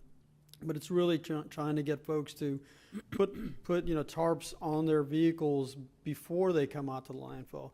We've seen folks that will pull over outside our gate and then put the tarp on. And I've stopped them, and I was like, this defeats the purpose. We've actually had our foremen, at Oslo and 74th, and if we see them making that turn there without a tarp on, he calls the scale house and says, charge them $25, because there's no point in putting the tarp on outside our gate because you've already littered our community coming into the facility. So that's I wanted to, while we're talking about some of the rate increase, I wanted to mention that's a significant amount that we've added there. Right. And just for my information, being the new guy, within your budget, is there dollars for illegal dumping enforcement? Not enforcement. I don't know, it's something that we haven't really looked into the past. And I know, I've heard of other landfills, they'll actually add $1 per ton to all the fees, and then use that for enforcement. You know, we take advantage of when law enforcement, and especially it's sort of maybe it's the DOT folks that are there on the commercial vehicles that will sometimes, you know, pull people over as soon as they turn on 74th from Oslo. But otherwise, unless we have emergencies, you know, we don't have law enforcement coming out there. Right, that might be something to think about. I was at a meeting last night for the South County residents, and it's a huge topic about illegal dumping in the ditches and whatnot, so maybe we can work with law enforcement and your office. Perhaps that might be a new budget item. And I agree with number 5. Well, Commissioners, any further questions? Yeah, Mr. Chairman, now that Commissioner Lord brought it up, I don't know, you were on the last budget cycle, I had asked if we can include a clean team item on the budget, and I believe Sheriff said that he would work that system as well, as far as inmates, as far as a community cleanup type of program. And that would alleviate some of it, but he's yet to come back. Haven't seen that yet. That it was like 3 or 4 items that he put on the agenda in response to the budget request, because we felt we didn't want to put it on the budget at this time. But perhaps we've got to revisit that again unless we get a response from the sheriff, because it was supposed to be some sort of inmate relationship to go back to the way it used to be, where we had clean system and programs, and somebody bringing inmates out and doing that service and getting those ditches cleaned out. And they were doing a great job, but as all with some of the programs fail. Madam Vice Chairman? Commissioner Lohr, when you say enforcement of illegal dumping, you mean like people dumping couches and stuff in the woods and that kind In of the stuff? ditches, In the down ditches? off of, I've got a list of them from last night on different Yeah, easements, ditches, can and imagine. canals. we have a problem in North County too. Tires. Yeah. Tires, lots of tires. Yeah, whole houses worth of stuff sometimes. But, and I think right now, correct me if I'm wrong, that Public Works or code enforcement will kind of go out and try to see if they can figure out who it belongs to. I think so. And then go from there. But yeah, I would agree that maybe something more robust would be helpful, especially if you're going to raise some of these prices. Exactly. That's I what I'm would getting at. fear that it's going to cause people to do that more Right, often. that's what I was curious about. Would this increase illegal dumping? There are limitations on tracking, as Sheriff will Yeah. say, that, you know, I've been involved with trying to track back whose trash this is, but just out for the general public, tires are very easy. There's a chip in every tire and a number in every tire, when the tire was manufactured, when the tire was sold, and who was sold to. So tires, yeah, there's a little thing in there. That's pretty cool. But it requires law enforcement to be engaged. Commissioner Moss, anything? Yep, no questions, thank you. All right. Don't dump tires. We have a motion by Commissioner Fleischer, second by Commissioner Moss. Anybody from the public wish to comment? Nobody out there. Whoever. Hearing none. Commissioners, all those in favor of accepting staff recommendations signify by saying aye. Aye. Any opposed? Motion passes 5-0. Thank you. Thank you, sir. Thank you. Thank you. All right, 15B4, approval of engineering consulting services agreement for the Indian River County landfill, work order number 1 to Geosyntec for segment 3, cell 3, engineering services. Move approval? Second. I have a motion by Commissioner Fleischer, second by Commissioner Adams. Anybody wish to comment on the motion? Seeing none, all those in favor signify by saying aye. Aye. Any opposed? Motion passes 5-0. It's been a 5-0 day, Commissioners. All right, next, I want to wish everybody a happy Easter Yes. coming up. And our next meeting will be April 18th, 2023, and we will have a new administrator on board. And we'll save a seat for you, Mr. Zito. All right. With all that said, we now adjourn. Commissioner Fletcher, good luck in your Easter egg hunt.